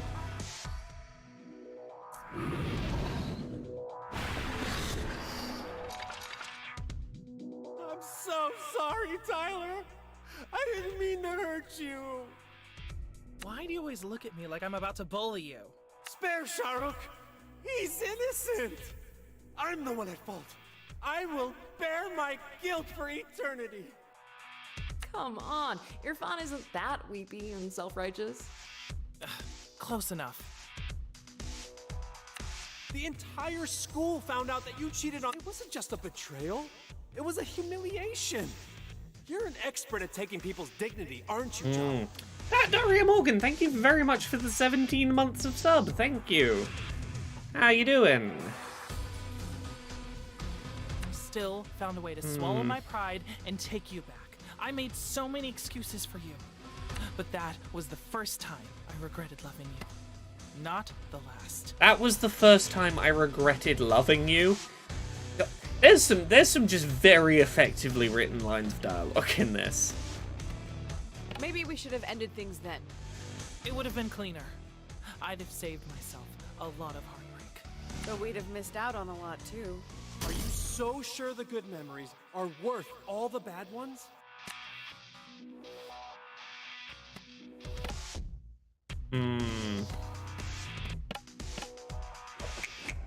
You pretend you don't care, but each of these ghosts tells a different story. You walk all over us and expect us to come back for more. The worst thing is that we do. Okay, is there one of these that's gonna... Yeah, we're gonna summon Auntie Chandra to try and get some WP back. So I can do the big... We can do the big moves without having to do multiple turns of regular attacks. To get back to there.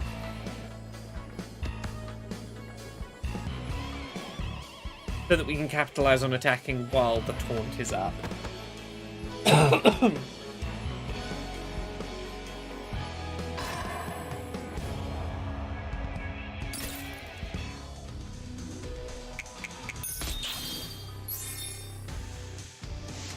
Okay. We only have a couple of turns to make use of this this willpower. We gotta really get these attacks in. I probably should have done that before I tried for the taunt, but that's on me. Relationship was collateral damage and your little self-implosion 3 years ago. But seriously, what was so wrong with your life that you had to blow it up? I just cracked, okay? It wasn't any one thing. You didn't even break up with me face to face. You called me from a payphone to tell me you'd fallen in love with someone else. Tyler, you deserve a lot better than Jala. Like, I've been rooting for Jala. Like, I've been rooting for Jala despite the fact Jala fucked up in a whole lot of ways for a lot of this game. But also, like, Tyler, you deserve so much fucking better than Jala. It's not the betrayal she couldn't take. It's the disrespect. I mean, Jesus, Jala. You called Colette. Oh, of course you did.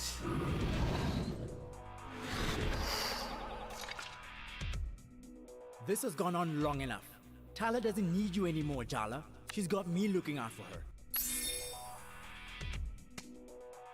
Okay. What taunt's gonna work on Underlay?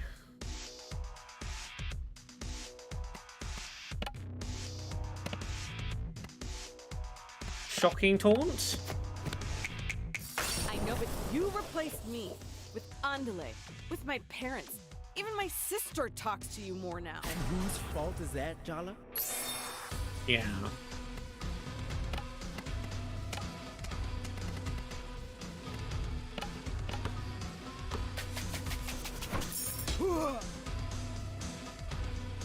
Face it, Jala.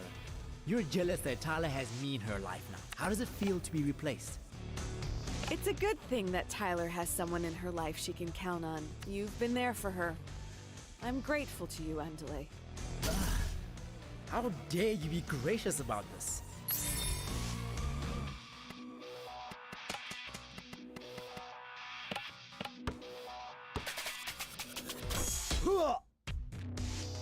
Okay, we're not going to be able to get a great amount of damage in before Horrible, we isn't it?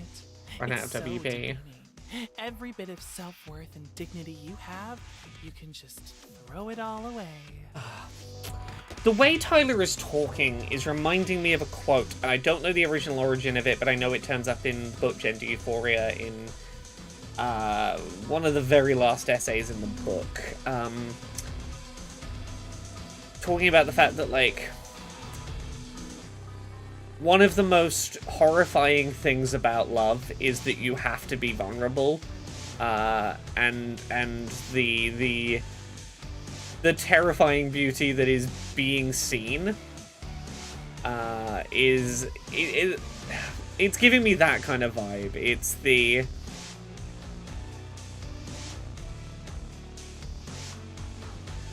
being fully known and vulnerable makes you at risk of getting hurt and at risk of getting seen, and that can be messy and complicated. Echo has put in the Twitch chat, the comfort of love versus the mortifying ordeal of being known. Exactly, that's the one. The mortifying ordeal of being known. That's the turn of phrase I'm looking for.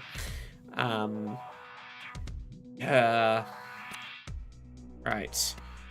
We have enough I think we have enough left to do. No, we don't even have enough left for an ankle breaker, so we can just do a regular attack. Ugh, here we go. I can already tell what you're going to ask. Can't you see I'm trying to have a moment here? Whatever, you're so predictable. Tell me the truth. Did you come back here for me, Jala? You're part of it. But I left a lot of damage behind when I left. I came back to fix what I could. I'm sorry. Is that disappointing? No. I'm relieved, actually.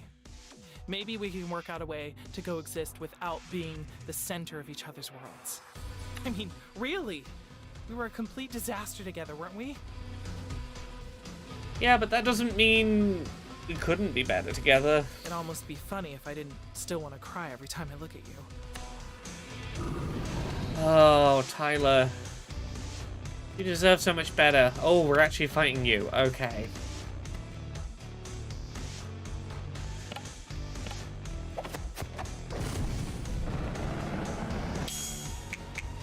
So what? I don't want to be with you anymore, and all our years of friendship mean nothing?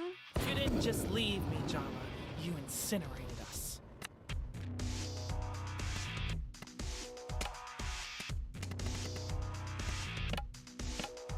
Okay.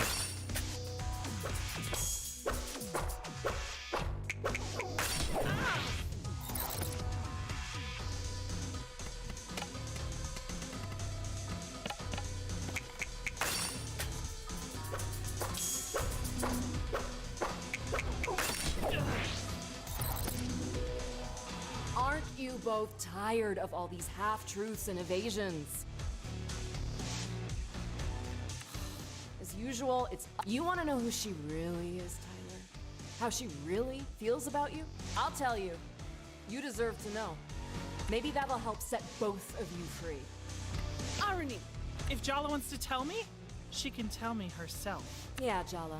Why don't you tell her yourself? Or I will.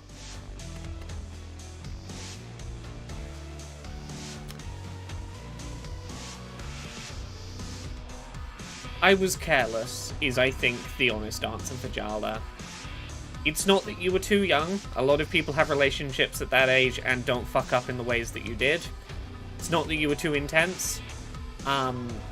Intensity can be dedication and commitment. It doesn't, you know, intensity doesn't explain this. It was... Jala made a lot of really fucking careless decisions. Did not care enough about what the consequences were. I wish I'd met you later. I would have known how to be more careful with your heart. Oh, please, stop trying to make excuses. This is just who you are. That's not an excuse! That is explicitly, I was at... Am I wrong? Was that not explicitly, I am at fault, I was careless? I was a real, like... I know now, in hindsight, I was a really fucking careless person who hurt you. That doesn't feel like an excuse. Selfish, impulsive, cruel. You don't deserve her love. That's why you always doubted it. That's why you ran. Because it was only a matter of time before she realized what you've always known. You're a fraud. Ah, the old self-sabotage because you don't feel like you deserve love. Probably because you have a mother that made you feel like you were never good enough. Oops. I'm not deserving of love. Better push the relationship away before... Like, while I still have the ability to be the one pushing it. Hey, stop it! Don't talk to her like that. Oh, no one gets to be mean to Jala, not even Jala's subconscious. No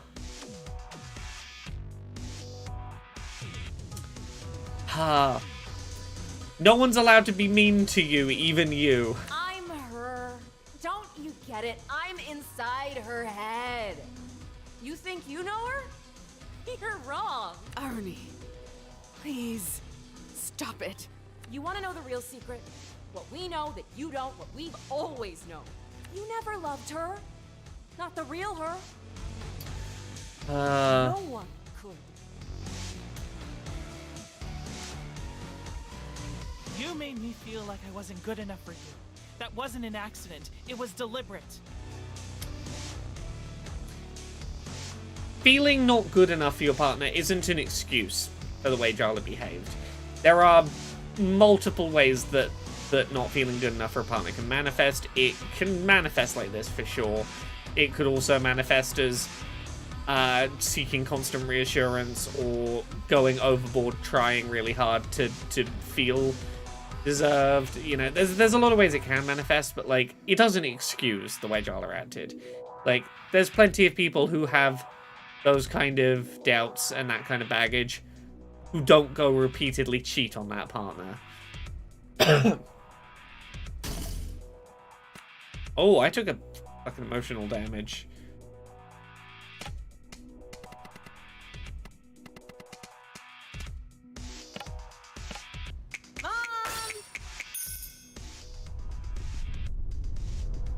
Oh, Tyler! Hi, Muggle. Is Jala causing you trouble? No, Auntie. Everything. Oh no, I tried to summon Mother. Right, then. Jala, be nice. You're lucky that Tyler's even talking to you, you know? Oh, this is fucking perfect. The summon mom had no effect on Tyler. I fucking love that. That's so very well written and so heartbreaking. Like from a like your mother wouldn't even like your mother will side with your ex over you is a fucking brutal mechanic to throw into the final boss fight.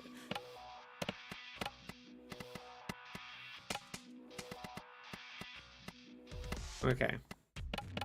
Let's get the WP up a bit. Hero, I don't know if you're around for it. We did meet the sister earlier, and they did sort of work things out, but... I gave you my heart, yeah. Jala, and you ate it whole. Okay.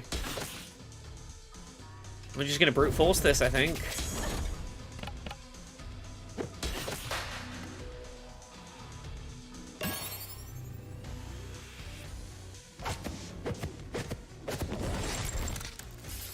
What we are, it's more than romance. I mean, screw romance. That's the least of what I feel for you.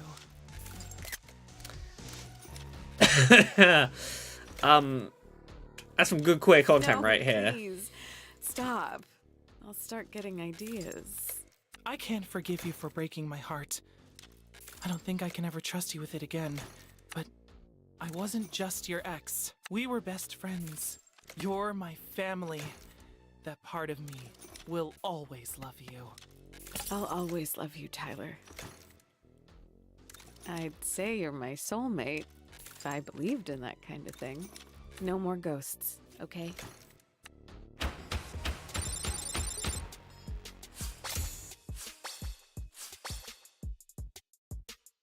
I kind of hope they don't get back into a relationship. I think Tyler does deserve better. I think Tyler is right to have those walls of I can't trust you in that context again. It's not like this was a one-off.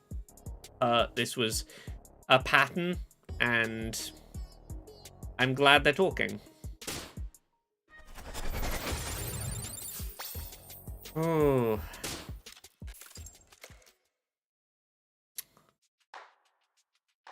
Oh. Before you say anything, let me just say this. Let's start small, okay? Yeah, that sounds healthy. No blood oaths, no grand gestures, no promises of forever. Yeah. Just two people who care being a small part of each other's lives. How sensible indeed. I guess the only thing we've never done with each other is take things slowly. We're trying this new thing called having boundaries. Good luck, you're already flirting. Yeah, but it's flirting and not... Okay, we fixed everything, time to make out in the bushes. Like, flirting is taking... I feel like that's taking it slow for these two. That reminds me. That Aruni in your head, you know she's nothing like your sister, right? Yeah. I'm not completely disconnected from reality, you know. If you were, would you know? What is your point? I don't think she's good for you, Jala. Jala needs me. You don't even want her back. Why do you care? Damn it, boundaries, Tyler. I said it, and now I'm done. I trust you to take care of yourself. So, take care of yourself, okay? That's very healthy. Good job, Tyler.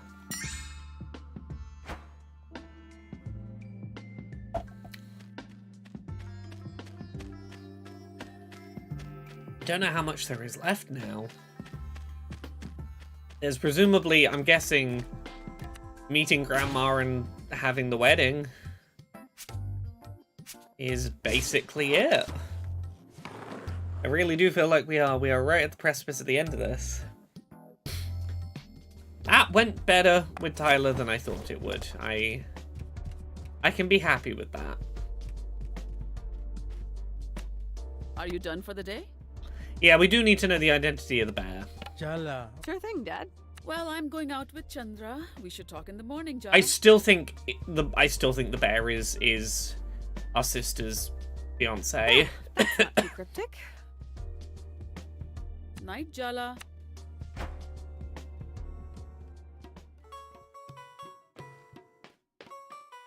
Yeah.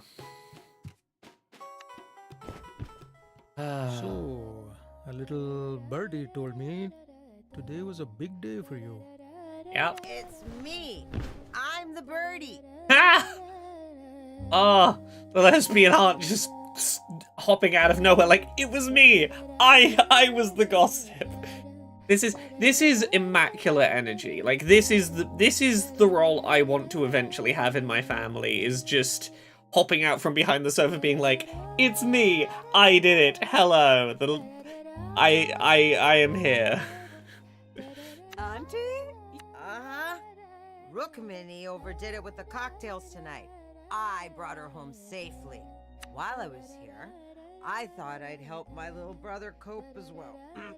Auntie Chandra's great. Like, Auntie Chandra is like drunken wine, like lesbian wine aunt is the energy. And again, it helps that she's currently out of too many cocktails here, but it's the never had kids, will drink and be like, my life is great in the corner at family gatherings. Like, all of your problems, not my problems. I'm having a great time. Or you never cook and you came to raid my fridge. Leftovers and coffee would go so good with all the tequila inside me. I can't believe Amma got drunk. I can't even imagine it. It's a balance. 2 or 3 drinks is liberated, but the 4th tips her into Moreau. Aruni inherited that, bless her. Ah, my girls. Dad, have you been drinking too? Ha ha! Busted! Speaking of nerves and complex relationships, well, we don't have to talk about it if you don't want to, Jala Banana. Yeah, I'll talk about Tyler and Aruni. I don't really know where to begin. It's a lot. Well, how are you feeling right now? I feel like I handed in a piece of homework that was long overdue. This constant nagging anxiety that's just gone. Yeah. I think I used up all the feelings I had and then some. I'm in a feeling deficit right now. And now, Patty will be here in the morning. Dun dun dun! Did that sound laden with dread? I meant it to sound happy. Yay, my mother-in-law, who I love and respect, is visiting. If that's your best attempt, I'd stay up tonight and practice in the mirror, or we're all doomed. That's the spirit. Come on, Jala. What's one more emotionally devastating confrontation? How bad can it possibly be? Cheers to that! You're both terrible, and I appreciate you so much right now.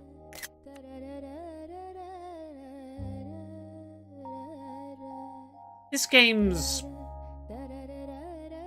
like narrative writing around relationships is so spot on. Okay, what's... Jala, I'm sorry. I know I went too far yesterday. Oh, we're having a confrontation with our own self-doubt. This is the next relationship we need to fix. Is the relationship between us and our self-conscious subconscious.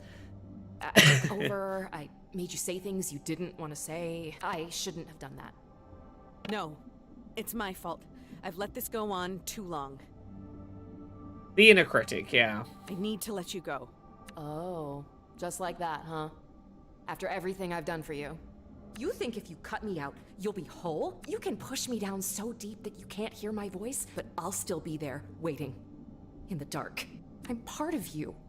How can you just abandon me? Deep down, you want this too. Jala, don't do this. I'm scared.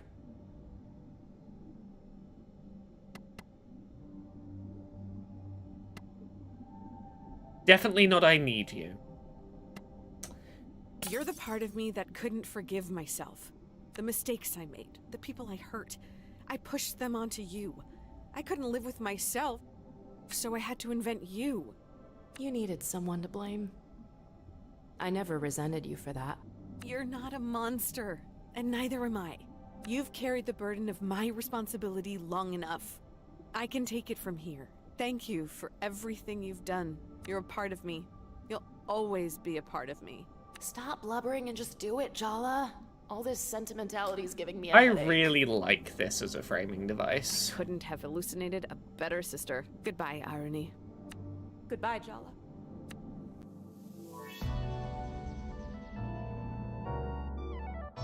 Chapter 9. You want love? Get a dog. Jala and Aruni had a long overdue confrontation. Jala and Tyler worked through their painful history. The biggest battle is yet to come. Party is arriving tomorrow. Prepare for more emotional damage. Ah.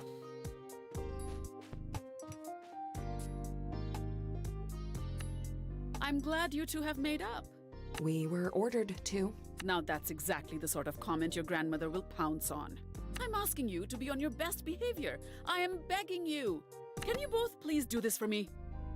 I promise, Ma. No.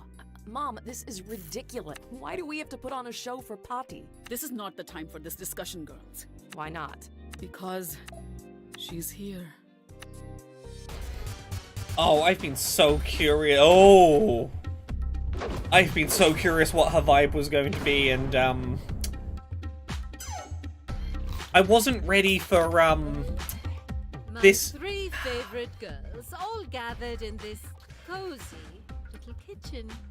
The vibe I can best describe as, if I got in trouble with, like, a laundry syndicate, and, like, got taken into the back to be like, oh yeah, you borrowed some coins for the machine, and then didn't properly pay them back, yeah, no, now you are going to maybe have your kneecaps, broken, and, you just have to be okay with that. I don't know why that's the vibe. That's the style is superb. I feel like she has ordered a man's death and looked into his eyes as he died. But like in a hot way, in a kind of hot way though, like Echo in the chat, Cyborg, yeah, okay. There's a few people in the chat being like, oh no, she's hot. Dommy Grammy. Like, if she told me to do something, I wouldn't be saying no to her. Have you missed me, darlings? It's so good to see you, Amma. You must be hungry after your long flight. I could eat. You know what it is? It took me a second to work out what it is about her that is creating a certain vibe. It's the fact we've got a female video game character sitting in the spread leg position. The I'm taking up space and not making myself like small and condensed. Like, this is a power position. This is a I am controlling this. I dominate the space I am in.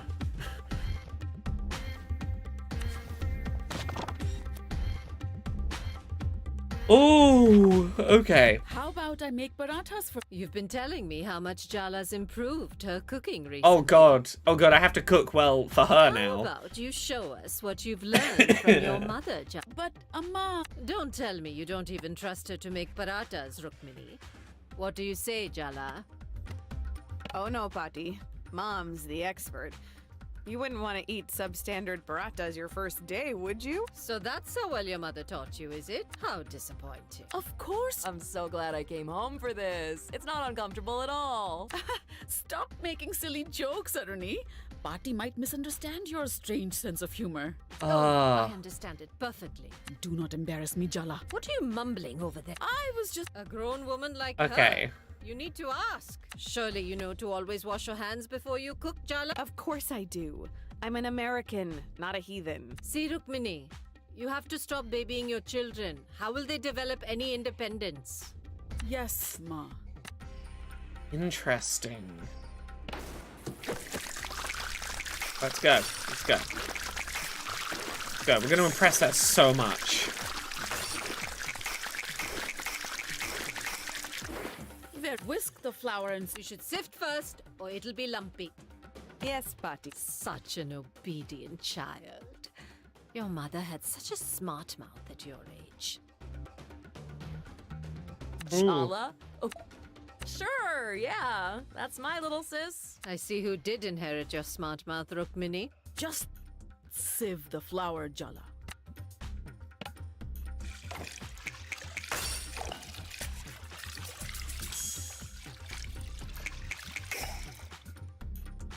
So, Aruni, you're following in your mother's footsteps and marrying a foreigner. His name is Ahmed. Did I say something wrong? It's just a fact. He's not Indian. Well, technically, neither am I. My dad's Sri Lankan and my passport's American. Not Indian. And you, Jala? You're also an American? I gotta defend my sister What here. does it matter if Aruni doesn't consider herself entirely Indian? What does it matter? It's time to whisk the ingredients, Jala. What are you standing around for? I don't know if 5 cooking steps is enough for me to physically get my meter on the right-hand side up to 3 stars. Like, it feels like a literally impossible task to make this good enough for her with the time I have. I warned you, Rukmini.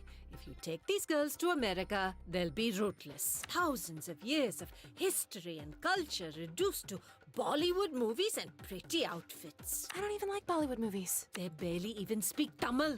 My God, the poetry you've stolen from them. She tried to. I'm staying out of it. She did, though.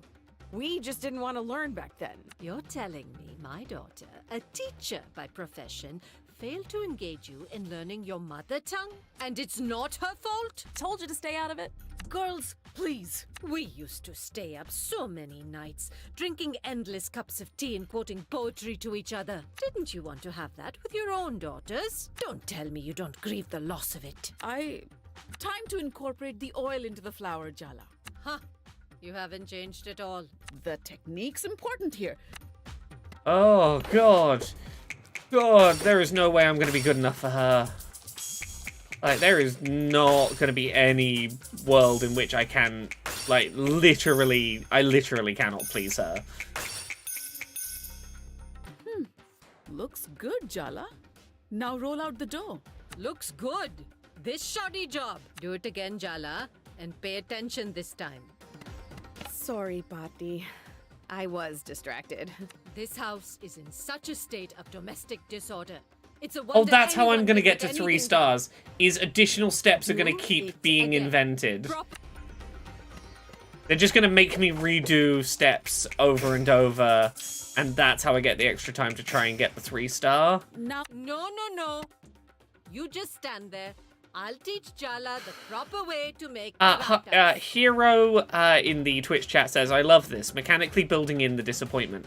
Right? This is really smart, and I hate it. There's nothing. Then why has it come out so badly? Don't make a sulky face. You have to learn to accept constructive criticism. Right, Rukmini? I 100% understand exactly how Mum ended up the way she did. Yes, of course, Amma. See? Your mother agrees with me. Throw that dough away. We're starting again. Oh, we're literally Don't wash starting your from hands step again. 1 again. That'll take more than a hand wash. Thanks, Aruni. What a helpful remark. It's just sisters bickering. She's literally making me go back to square one.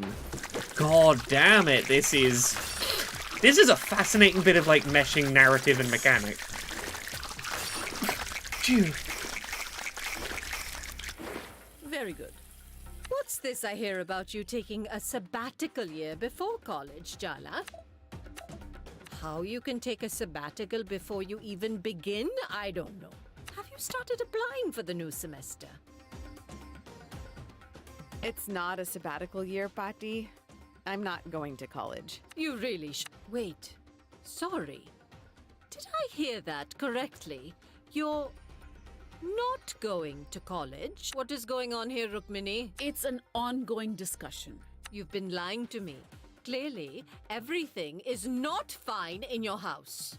Oh, I'm fucking this up Your real mother bad. is an educator, and you're not going to Look, college? I'm telling the... look, I'm trying to stay quiet, but the truth needs to be said. This is just a slap in the face. Time to sift the flour. Your daughter is throwing away her future, and you want to talk about flour? This is really parenting, Minnie. Well, what can I say to that? Sift. Huh. Look, she might be hot, but I cannot fucking stand Party. Do you even know what I had to sacrifice to get an education myself?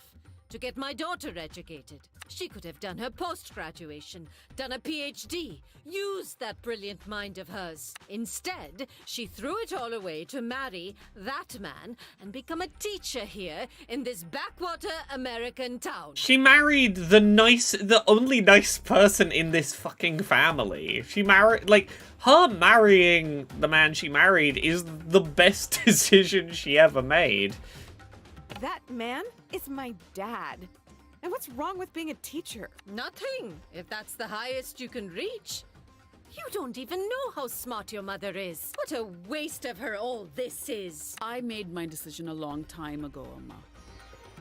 Yes, Echo says, listen, I like hot evil women, but not emotionally evil. Yeah, no, I like hot evil women as much as anyone. I grew up having my taste in women shaped by, oh, that evil villainess woman who's kind of queer-coded is the only kind of queer femme rep I'm getting. I get it. But there's, like, fun evil, and there's, like, you're just a fucking nasty, miserable person that hates your own children. Like, that's not fun, sexy, hot. That is who hurt you hot. That's not hot. That's like, that's who hurt you evil. And believe it or not, I'm happy. Do you have any other choice but to pretend to be happy? Fuck off. Add more salt, Jala. You're being too tentative. Yeah, generational trauma. It's a real fucker, huh? Oh, yeah, this whole cooking section has been superbly executed in terms of that. I came into this going, oh... I told you that your daughter would one day make you Oh. cry the same The- bitter tears the- you made me cry. The mechanical arc this has done, the dare I say it, ludonarrative arc of like 2 or 3 steps into this being convinced that the narrative, ludonarrative payoff, the mechanical and gameplay gameplay narrative payoff, was going to be, oh, it's literally impossible to make this person happy, and then shifting that and going, oh, no, it's, you're gonna get a good grade, but you're gonna have to fucking suffer for a while to get it. Like, that shifting of expectations is fucking perfect. Echo says, if Party had just straight up murdered someone, cool, still hot. Emotionally murdering her child, big nope. Exactly. It's not the same thing. Don't tell me you approve of this I'm not going to college nonsense. Of course I don't. It's my life at the end of the day. So my opinion doesn't matter? I'm your grandmother. My blood runs in your veins. You don't even think you owe me an explanation.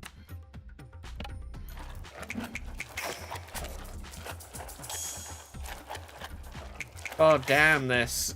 This game Get is some yogurt, Jala. It makes the dough softer. this game is really sticking the landing. This last act has been very strong. I don't do that anymore, Amma. Fine, just mix it as it is. Who cares how it turns out? You've obviously given up on teaching your children anything. Aruni, Jala, do not say a word. Jala, mix the ingredients. It's nearly lunchtime and there's still a lot left to do. Oh, she's gonna make me remake it at least one more fucking time.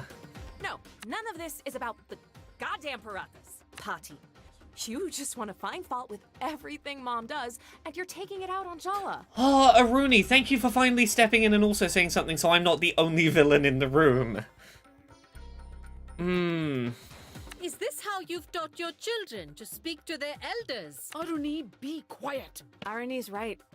Pati, you're not being fair. Oh, so now I'm to be judged by a child. No, Ma. I told you to be quiet. We're standing up for you, Ma. What have you been telling these girls? That they think I'm so terrifying? You need protection from me, is that it? I don't know what's gotten into them. They're not usually like this. You're the one who's completely different whenever Pati's around. Oh, I understand now. You're all just one big, happy family. I'm the outsider. Oh, this is going so badly. Forgive me, chat, for all of my terrible decisions. I'm not great at knowing how to deal with new situations I don't have a pre-existing social script for. I am fucking this up and I apologize. Is that it? You be an outsider here, Amma. Aruni's just stressed about the wedding. Don't take it to heart. This isn't Aruni's fault. Don't get in the way of Mom throwing me under the bus, Jala. Clearly, I'm the villain ruining this cozy domestic scene. Oh, this is a fantastically written, anxiety-inducing train wreck. Amma, no, please don't. You want to make me the villain? Fine, I'll be your villain. Oh god, anytime a parent or other authority figure does the, oh, you want to make me be the villain? Fine, I'll be the villain. Like, that's never, like, that has never been said by someone who wasn't an abusive authority figure looking for permission to be less secretive about their abusiveness. I was born to play that role. Oh! Oh, we're doing a boss fight. Oh my god. Echo, you're right. It is the it's the whole look what you made me do thing. I thought we might get a boss fight with Party. I didn't expect it to be in the middle of the Cooking Mama minigame.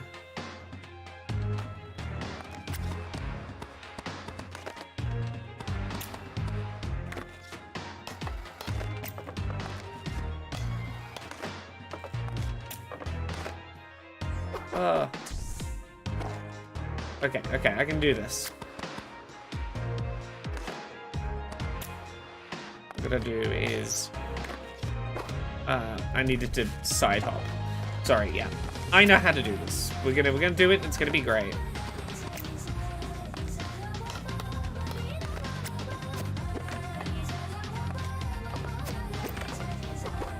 Oh, okay. No, I'm gonna continue it. Yeah, the music's really good, so I don't look.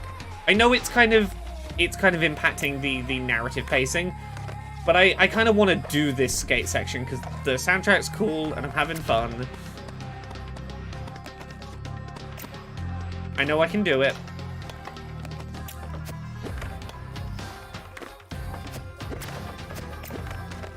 Ah, so close, so close. Just have to nail that last jump.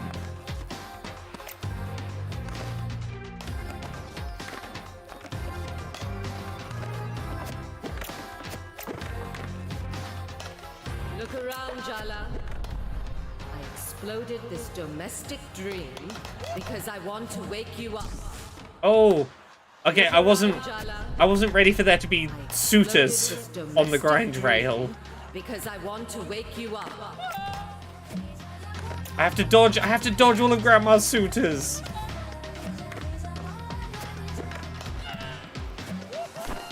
I do not want to date any of these men. Artie.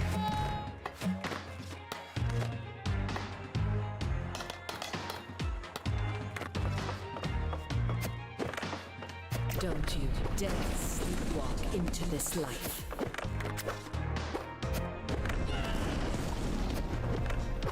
Ah, so close, so close.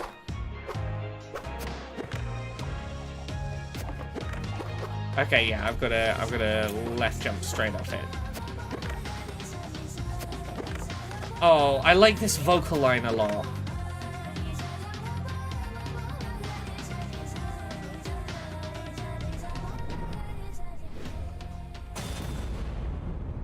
One sec, I gotta move my camera. Party. Her daughter disappointed her ambitions for glory and success. She's not going to let her granddaughter make the same mistakes. It's time for some tough love. Oh. Your sister. She's a lovely girl, but mediocre. Just like your father. Oh, no, I am not letting you do No, this. but you, Jala. I see myself in you. Just like I saw myself in your mother. I failed her. I'm not going to watch her make the same mistakes with you. My mom's happy. How can you call that a mistake? Perhaps you should consider that with age comes wisdom. I can see how this little story plays out for you. I've seen it so many times before. Yeah, Hero says, I see my abusiveness in you. Yeah, like, that's the read I'm getting here is... Party has made a lot of decisions of, like, I'm gonna do what's right for me, fuck what anyone else feels about that. And Jala's done a lot of that as a teen, and Barty's going, ah, yes, I see a future me here. That is not the compliment you think it is, Party. Don't misunderstand, Petty. I'm not doing this to be cruel. I just want you to fulfill your potential. You sound like every stage mother who's ever existed. You have fire, Jala. People like us, we need to be pushed. We need to be tempered. That's not for you to fucking decide. We're born to burn. You know, burning with ambition is a thing you have to do because you feel a passion for it. You cannot force someone else to burn bright that kind of way, because that, like, burning with ambition is, like, it's a term that I feel like comes implicitly with ultimately some degree of self-destruction in that kind of ambition. You can't put that onto someone else. With boss fighting her hand, okay. Taunts are ineffective. Can't summon Mom. Okay, let's just try regular heavy damage.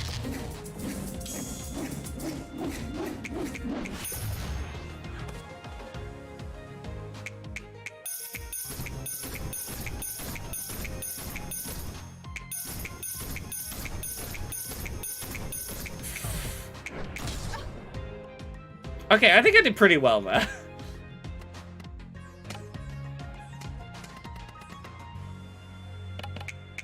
Oh. I took my hand off of the controller at just the wrong second, but that's fine. Oh. Yeah, didn't quite do a Daigo parry there. Mistakes. But every choice we make, there's a price to pay. You have to bargain with the world for what you want. Okay. So what do you want, Jala? Really? And what are you willing to give Look, up? it wasn't far off the Daigo parry.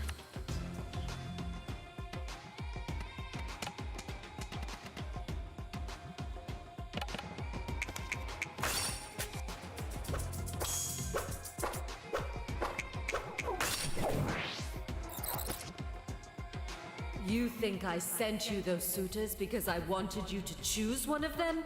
Ooh. Those dimwits and fools. Not one of them is worthy of my granddaughter. Then what was the point? They've been ambushing me all over town. I just wanted to show you I cared.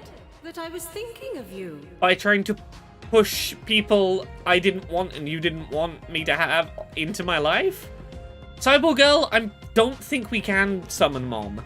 I think she's grayed out in the options. I think we literally can't summon Mom because she's not she isn't willing to stand up to her mother. Test you a little. I'll double check, but I'm pretty Glad sure you that's the rejected case. them. I'm proud of you. You're selfish, just like me, Jala. Selfish isn't the worst thing for a woman to be in a world where we're raised to lose ourselves. These roles of wife, mother, they'll consume you if you're not careful. Just look at Rukmini. Yeah, it really feels like Party is very entrenched in that school of feminism. Like, I think most people would agree that current feminist belief is that a woman should have a right to be anything she wants to be, and that includes having the option to be a mother, a wife, a stay-at-home parent, if that's what she wants, that she can opt into those roles if those are what make her happy. Whereas there is definitely a specific older subset of feminism that was very like, you have to reject those roles because to accept them is to be complicit in the system that is used to perpetuate the patriarchy and its control over women. And I feel like that is at least part of what's going on with Party, is this: you cannot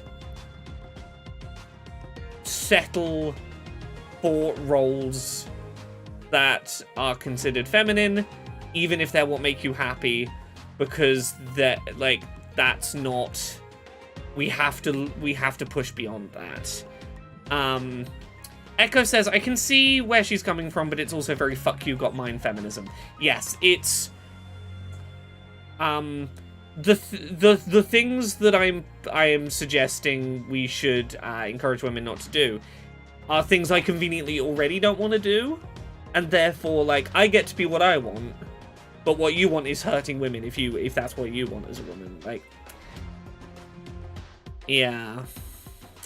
Don't you want more?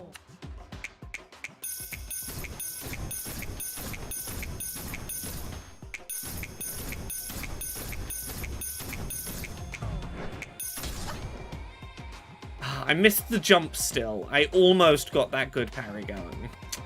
So yeah, we cannot summon Mom. Mom won't be happy if I call her to help with this. Okay, let's summon Soundy. I don't know if I've even done this.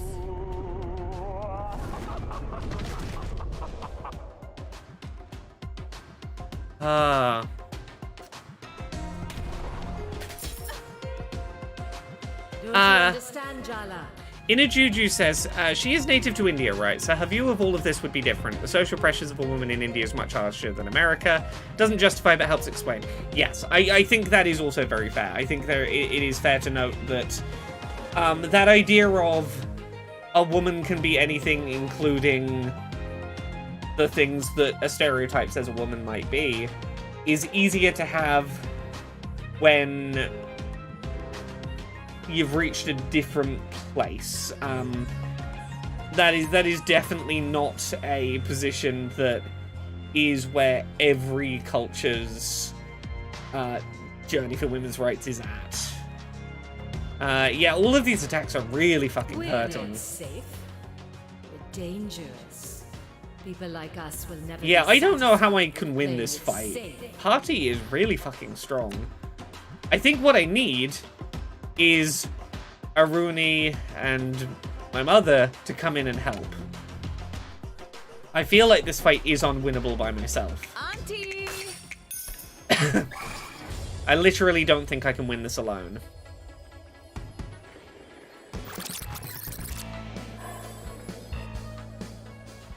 Okay, that was a bit of health. Not enough.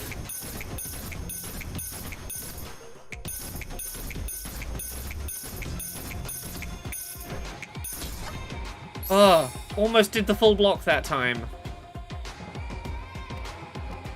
Yeah, it feels like we're doing the Persona style. You cannot win this, you need the support to come in.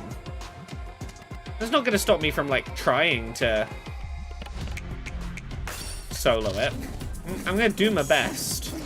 I just have very limited access to healing abilities is the problem. Like, I don't have a healing spell. This is the first time I've been knocked out. So I literally don't know if this is normal or not.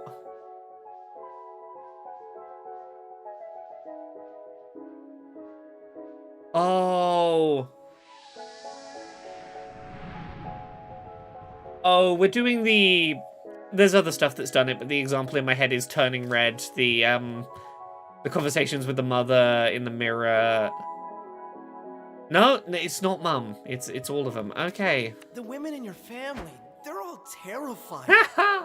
It's so hot. Oh, I have items. I probably could have been using items to heal. What's wrong, Jala Banana?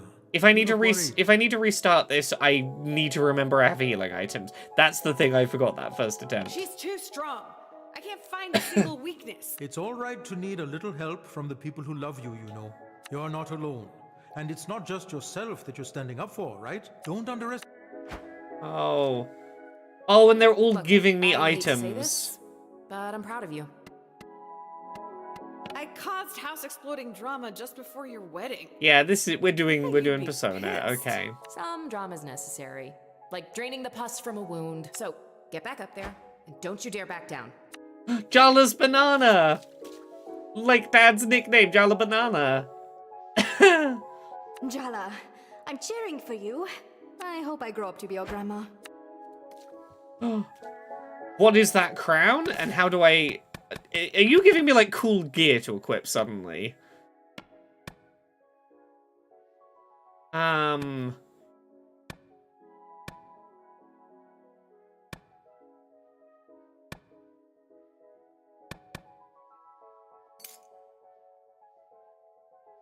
Oh, I can have multiple charms. Okay.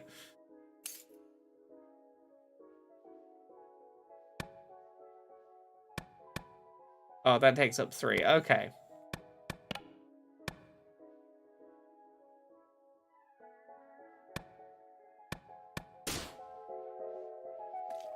Remember, hydrate and lift with your legs. I'm trying to get through to my grandmother emotionally, not bench press her. You'll have better luck with the bench press. Thanks, Auntie C. I love how I can always count on you for an ice bucket full of truth thrown directly at my face. You're welcome. She loves you, Jala. Just remember why you're fighting her.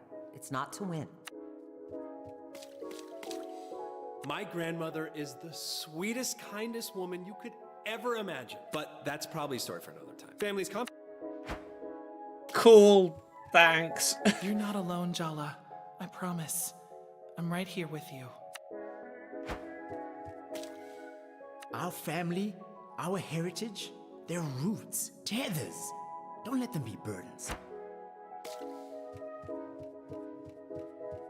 You know, my mother's not wrong. I never thought I'd leave India before I met your father.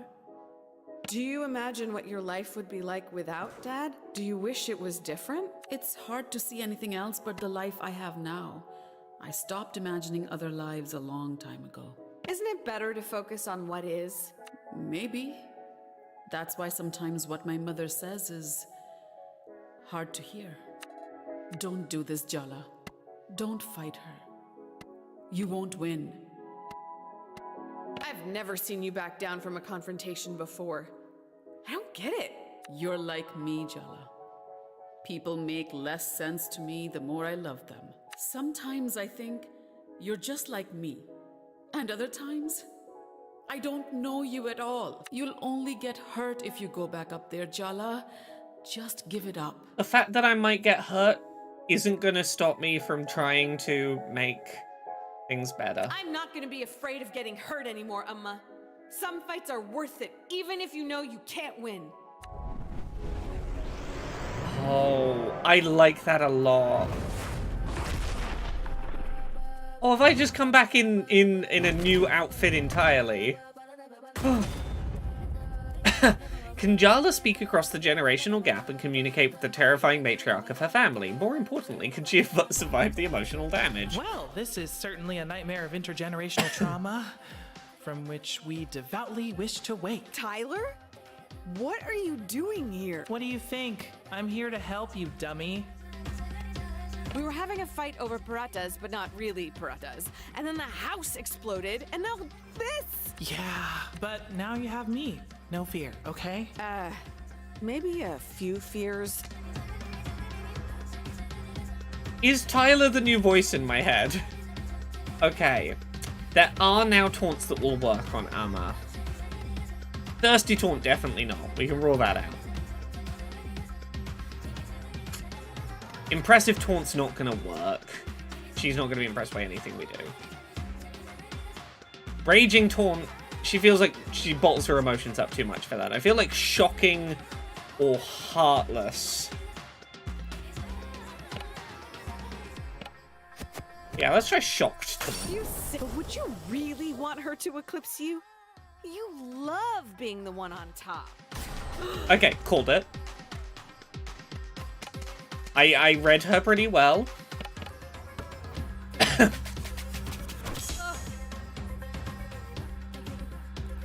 Oh, I finally get a chance to do one of these narrator. Yeah, Tyler's the narrator now. As other grandparents succumb to the ravages of age, Patty does yoga every morning, has all her own teeth, and can hear someone whispering gossip from across a crowded room. I've always suspected Patty absorbs life force from the people around her, like a vampire, but for other people's failures. So what? You're recommending a stake through the heart? Yeah, metaphorically. Are you mumbling to yourself, Jala? Didn't your mother teach you any manners? When an elder speaks, you should listen. I fucking love those eyes. Fistful of suitors! Oh no! If you Okay. keep running from pain, you will lose yourself. Okay.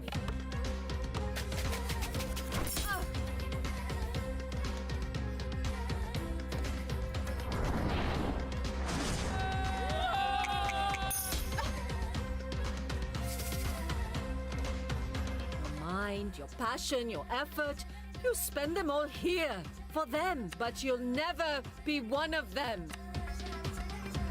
Okay, so I think the other effective taunt might be Heartless. Mom would be happier if she never spoke to you again. No, okay, yeah, okay, it's Rage is gonna be the other one.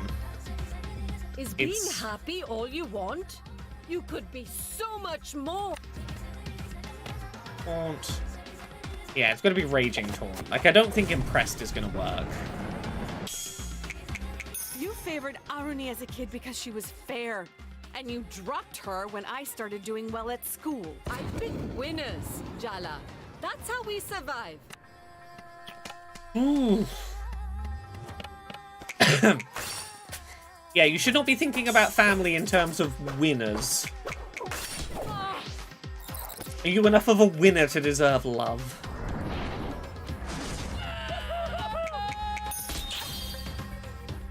You resent me. I'm just trying to make you better. Oh, that's neat. According to Transcendent Creators in the YouTube chat, if you do a bunch of, like, random battles against suitors that Party sends, eventually she'll start sending women suitors too. Oh, that's a really neat touch.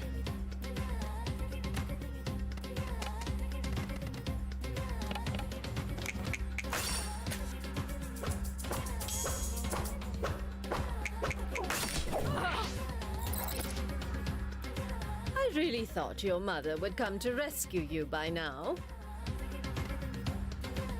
Why are you acting surprised? You terrify her. Okay, oh, she has new weaknesses. Interesting. You need to be shattered to remake yourself. Okay. Okay, let's try Heartless now. You're so concerned about maintaining your dignity, but you've lost something way more important. Yeah, okay, okay.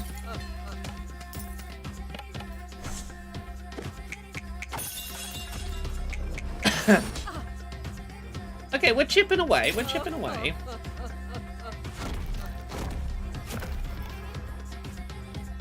You think brilliant women are happy ones? Oh, Jala, don't be so naive. Oh. Oh, you really got some fucking baggage, Grandma. You are not in a healthy headspace.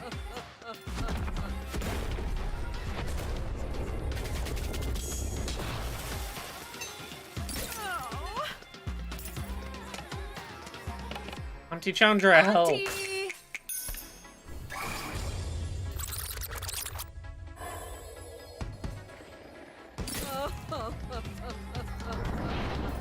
Do I have time to get one more heartbroken attack in before she... You know, she's gonna shake these status off. Love isn't handing out gold stars and giving hugs. It's cold hard truth. It's bitter medicine. Okay, we're gonna try for impressed taunt. My mom isn't the one who doesn't understand me. You are.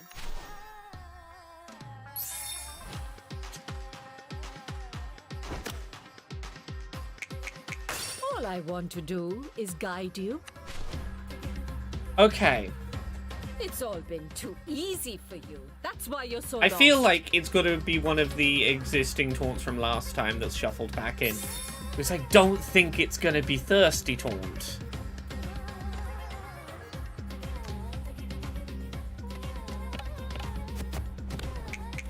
Like, I would be so surprised if it was Thirsty Taunt at any point in this boss fight. Yeah, okay, we're back to Shocked. I do love the new outfit, it's great. Yeah. Do you think I want you to get married because I'm sentimental about it? No. My husband was a self-important, narrow-minded alcoholic. I'm supposed to be sad and lonely now he's dead. But I'm not. I'm relieved. And you want that for your daughter and granddaughter, do you? Wouldn't you have preferred to not be married to someone upon whose death you felt relief? Would that not have been a nicer life? Did you ever love him? You want love? Get a dog. Can there truly be love without equality? My husband thought he was the undisputed master of the house. My master. I can understand how that kind of behavior from your husband would lead to you having a really fucking warped view of what you had to do to be valid and equal as a person, and therefore would make you really look down on your daughter marrying for love. And again, as Terra in the Twitch chat says, no wonder your mum chose your dad. Yeah. It's hard to imagine Patty in that situation, but that was the reality for a lot of our grandmas and great-grandmas and great-great-grandmas from every culture. Hey, before divorce was a thing that was readily accessible and available, a lot of husbands, so this is a fun story I heard. Apparently the origins of like, oh yeah, you know, your father left for cigarettes one day or left for milk one day and never came back. Kind of code for I murdered your husband and buried him in the back garden. Because that was the only way out of the marriage. There was a lot of wives that killed a lot of husbands and were like, oh, husband ran out on me, what? Because, yeah. When you are not allowed to own your own property and own your own money and not allowed to leave a marriage, it's gonna lead to some fucking miserable marriages. See, Jala, I'm being pragmatic. They don't call it the marriage market for nothing.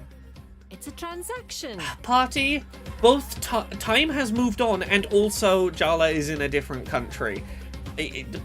Jala is thankfully in a situation very different from the one you grew up in. Pick a man to take you places, or work 10 times harder to get yourself there instead. What you can't do, my girl, is what you have been doing, and that's neither.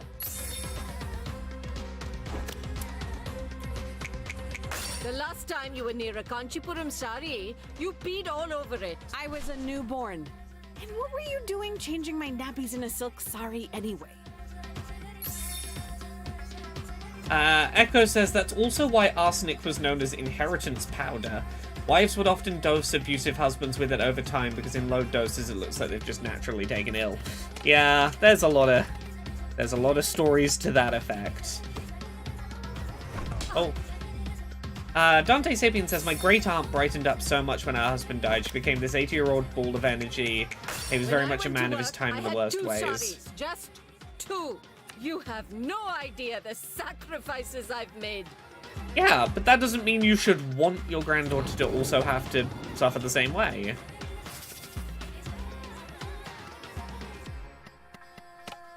Okay,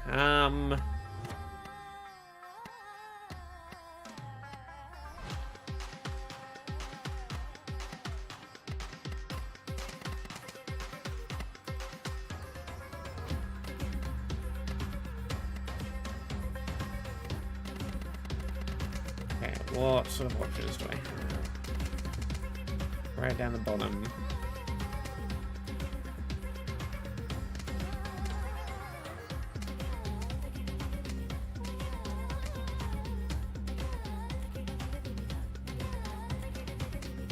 Okay.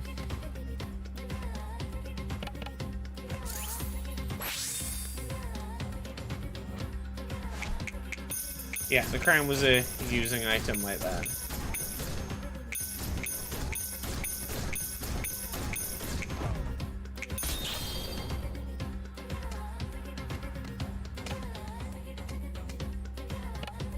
The spirit of Timber Hills!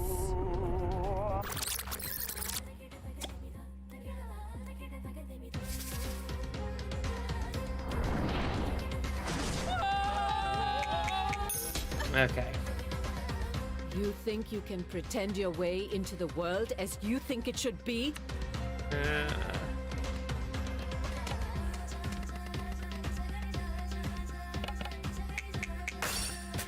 Let's go.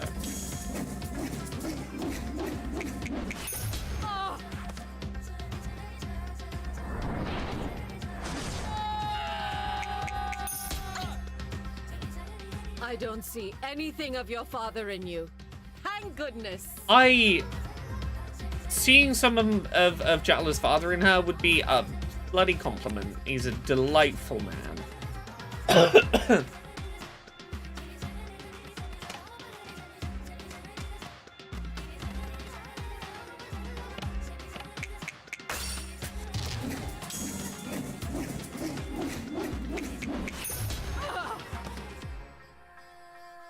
Have you ever thought the reason you've never truly felt at home here is because you're not? That maybe you're struggling to find yourself because you're looking in the wrong place? Well, what are you saying, Bhatti? I'm saying that part of yourself you feel is missing, you won't find it here.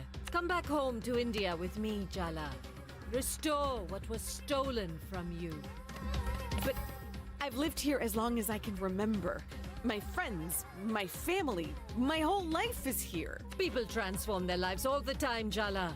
Isn't that what you tried to do when you left this little town? And then I undid it because I realized that was a stupid thing to do. Of course, it's daunting to try something new. But it's exciting, too. A new start, new possibilities. You're telling me to throw my life away again. You'll never know until you try. I understand you, Jala.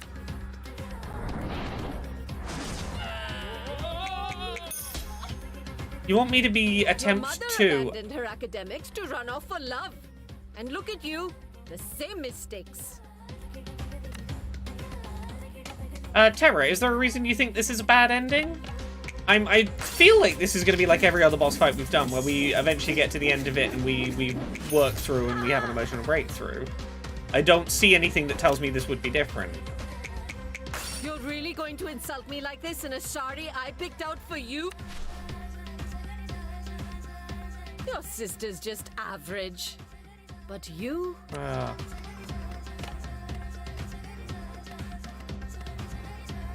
Oh, you live with Grandma, that would be a bad ending. I mean, it would be an ending that would undo all of the emotional growth Jala's done during the game. Like, for Jala to leave with her grandmother would would basically say, hey, You'll everything... spend your whole life proving you're half as good to a society which will never acknowledge your Yeah, it would basically be Jala going, I know I said that, like, I would be different this time, but I am running away to reinvent myself and try something new again.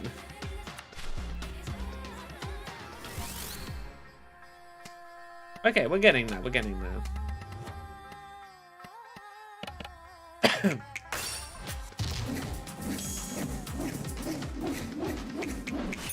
Oh. Gonna breeze through this. Sometimes speaking across the generation gap is like speaking across different universes. Bet you wish you were in a different universe right now, huh? Serious. It's time someone taught you a hard lesson. Let's settle this like grown women. Uh-oh. Our word. We're using our words. Oh no! Ah, words.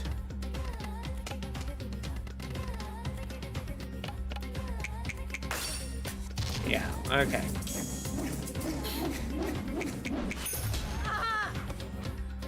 That's not really going to do damage, but it's the conversation that's going to do the damage. Do you know how hard I had to fight for my education? To get my daughter educated. And now your family wants you to go to college, but you throw away the chance? I get it. The world was unfair to you. But that doesn't mean it's right for you to live out your ambitions through me. You disrespectful, ungrateful, selfish little girl. You know nothing. A teacher's daughter speaking like this. I knew Rukmini failed in her profession, but looks like she failed as a mother too. No, she did pretty well as a mother in as much as she encouraged me to fucking stand up for myself. Don't say that about her.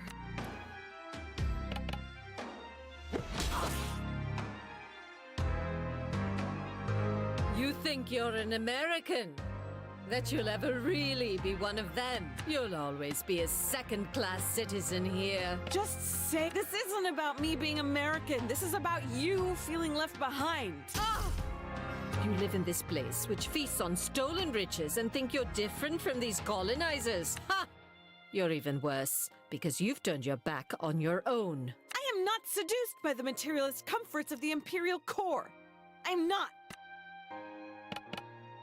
God damn this final fight. I can accept it if you don't want to get married, Jala, truly. But children? Children are a roll of the dice, thrown into our collective future, a way to keep playing long after you're gone. I'd have thought children, you're like, no, it's a gamble, they might turn out disobedient. Meh, meh, meh. Don't you believe in the future, Jala? You're the one who said being a wife and mother isn't everything. Don't you believe in yourself, Patti? What will the world come to if intelligent women like us don't have children? Eugenics much? Don't you think your mother knows the reason you don't want children is because she failed you as a parent? Fuck you, I'm not Patti. refusing to have children to hurt Mom. But you know you're hurting her. You're breaking her Oh yeah, no, heart. Echo, you are right. Patti is just grasping at straws. Patti's just trying to hurt you now. She's trying to hurt you so you will back down and let her hold her position at the top of the heap. Like, you are confronting her authority, and she is trying to emotionally beat you back down into compliance by any straw she can find. You think you're protecting your mother from me? You're wrong, Jala. I'm hard on her because I love her. You don't even know her. Jala's mother thinks exactly this same way. She was harsh on Jala because she thought that's how you show love. And it's not. It's how you push a kid away. You have Mom turning herself inside out for your approval. You've convinced her she needs you. You made that empty place in her soul, and you dangle the promise that she'll be whole if only she dances to your tune. Incredibly well fucking said, Jala. I'm sorry for whatever made you this way, but I am done with your power games. You have no idea the sacrifices I made for her. You want the truth, Patti? Jala, maybe you should calm down. No, it's time someone actually stood up to her. You know what, Bati? I hate you. I hate the way you talk to Mom. How you look down on Dad. How you dismiss Aruni. You're cruel. You passed that cruelty to Amma. And it's in me, too. I always know exactly how to cut someone down. Make them smaller. I'm so good at hurting people. That has been this entire fucking game, hasn't it? Is how do I take advantage of your emotional state to cut to the core of your insecurities and hurt you, to break through, we were doing it for the right reasons, maybe, to sort of break through those walls and have those proper conversations, but yeah, ultimately, we could not be as effective as we were in this game if we hadn't been passed down the skills of how to be really fucking, like, insightfully cruel to someone in a way that really cuts to their core. A thing that has been passed down generationally. It's like there's this monster inside me trying to claw its way out. And you put it there! You made love something I was terrified of. I hate how much power you have over me. Over Mom. Over us. Okay, this game's really fucking good. Stop it! Did you feel that? I hate that I love you, Bati. I hate that I can't stop. This is literally the conversation Tyler had with you, Jala, like an hour ago. It's really emotionally difficult to not be to know that you can't stop loving someone who has hurt you and who might hurt you again. You came here and you turned our family into a battlefield. But this isn't a battlefield. It's my home, not yours. You? How dare you? Jala Deratne, it's time to call your mother. Oh, we're doing the mum summon. Mom! Oh. Is Mum finally ready?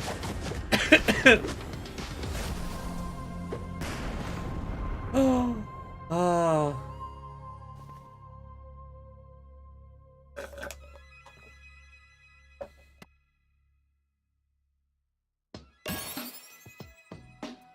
Okay.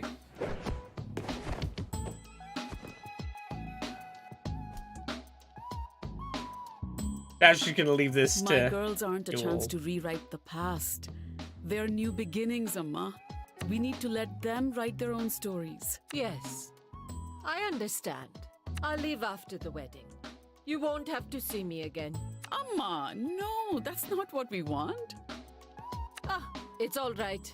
I don't have long left to live. No need to come home for my death rites. You're all busy, and you're holding too much resentment in your hearts. I understand. Okay, yeah, she's doing the, oh, I understand, I'm the villain, it's fine, don't come to my funeral, I understand you will hate me. Like, she's still being really fucking passive-aggressive, like, she... You're part of our family, Patty. We love you. And it's never too late to change. Change? I'm an old woman, Betty. I'm set in my ways. Come on, Ma. You'll outlive all of us. Well, the doctor did say I have the spinal health of a 30-year-old. I don't know. I have to think about it.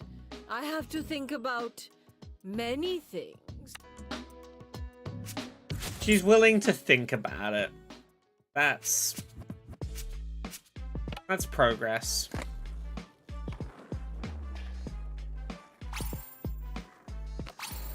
Oh, is this the credits? I think we did it. Well, GG everyone. We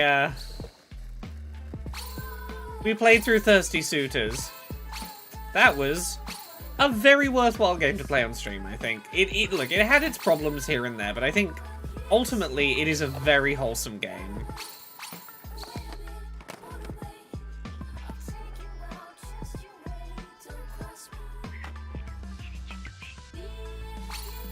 Echo? I don't know. I read that whole, like, oh, just don't even come to my funeral thing.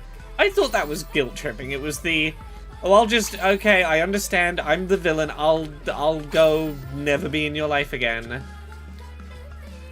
Because it feels like what it's fishing for is you to go, no, it's like, it's not that. Because this is the moment where she should be apologizing, and instead you're going, no, we don't hate you. Like, it's having to turn it around into, I'm telling you that it's okay, and, like, minimizing the harm in that moment, rather than it being about you apologizing.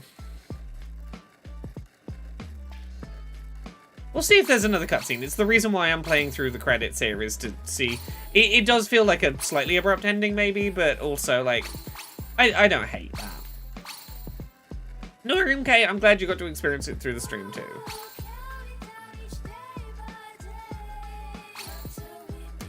But, yeah, this is in the camp of a few games I've played this year where I'm like, it's rough around the edges. There are going to be people I recommend it to who just don't get on well with it. But, like, this has been a really good year for video games that include food-making minigames, about generational trauma and family dynamics, specifically with, like,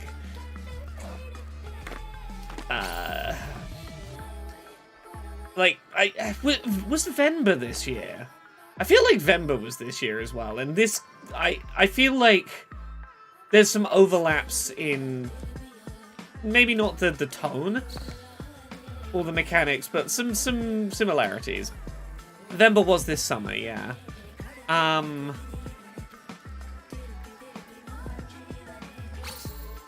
Oh, Echo, look, I'm not good with nuance. It might be that your what was it, your dad's, used to say silly stuff like that after an argument to diffuse tension. It might just be that you're reading hers that way because your dad was like that. The only real examples I had of that were very guilt-trippy, and therefore I maybe read the guilt-tripping into her reading, just because that's what I'm used to that meaning.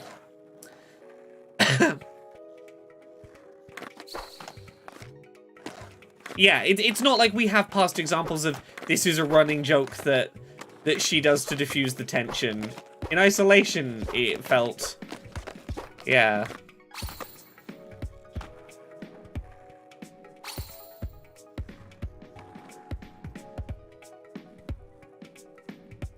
Ah.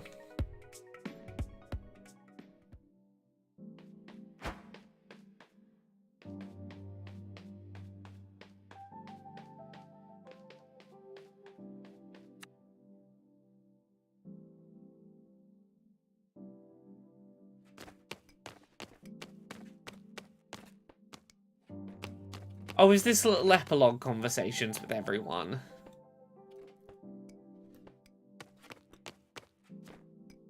Oh. You know what? I think I'm going to leave it here, and I might enjoy these epilogue conversations off stream, largely because it's like half midnight, and I'm going to go get some rest. But it means that Inujuju says we never got to meet the husband. Good point. Is the sister here, and can we see her with someone that might be the husband?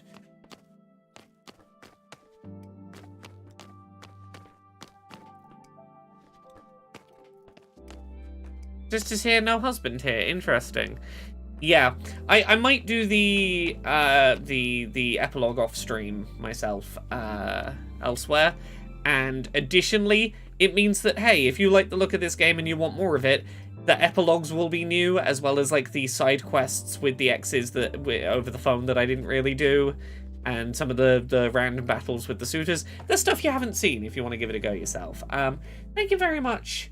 Oh. Transcendent Creator says, your epilogue is different than mine. Interesting. Did yours seem better or worse, comparatively? I'm curious now. But yeah, apparently there are different epilogues, as well as, like, different ways that, like, the stuff with the cult could have gone. So, again, stuff for you to find yourself if you check it out. Thirsty Suitors. It's not a particularly lengthy game. I will be back streaming on Friday. I don't know exactly what I'll be streaming. I might do a single one-off stream of In Stars and Time, just because I want to talk about that game a bunch and it would be a good opportunity to do so. I might do a Vampire Survivors adventure story mode stream and see how that goes. But yeah, thank you very much. Have a good night, everyone. I'm going to go get some rest.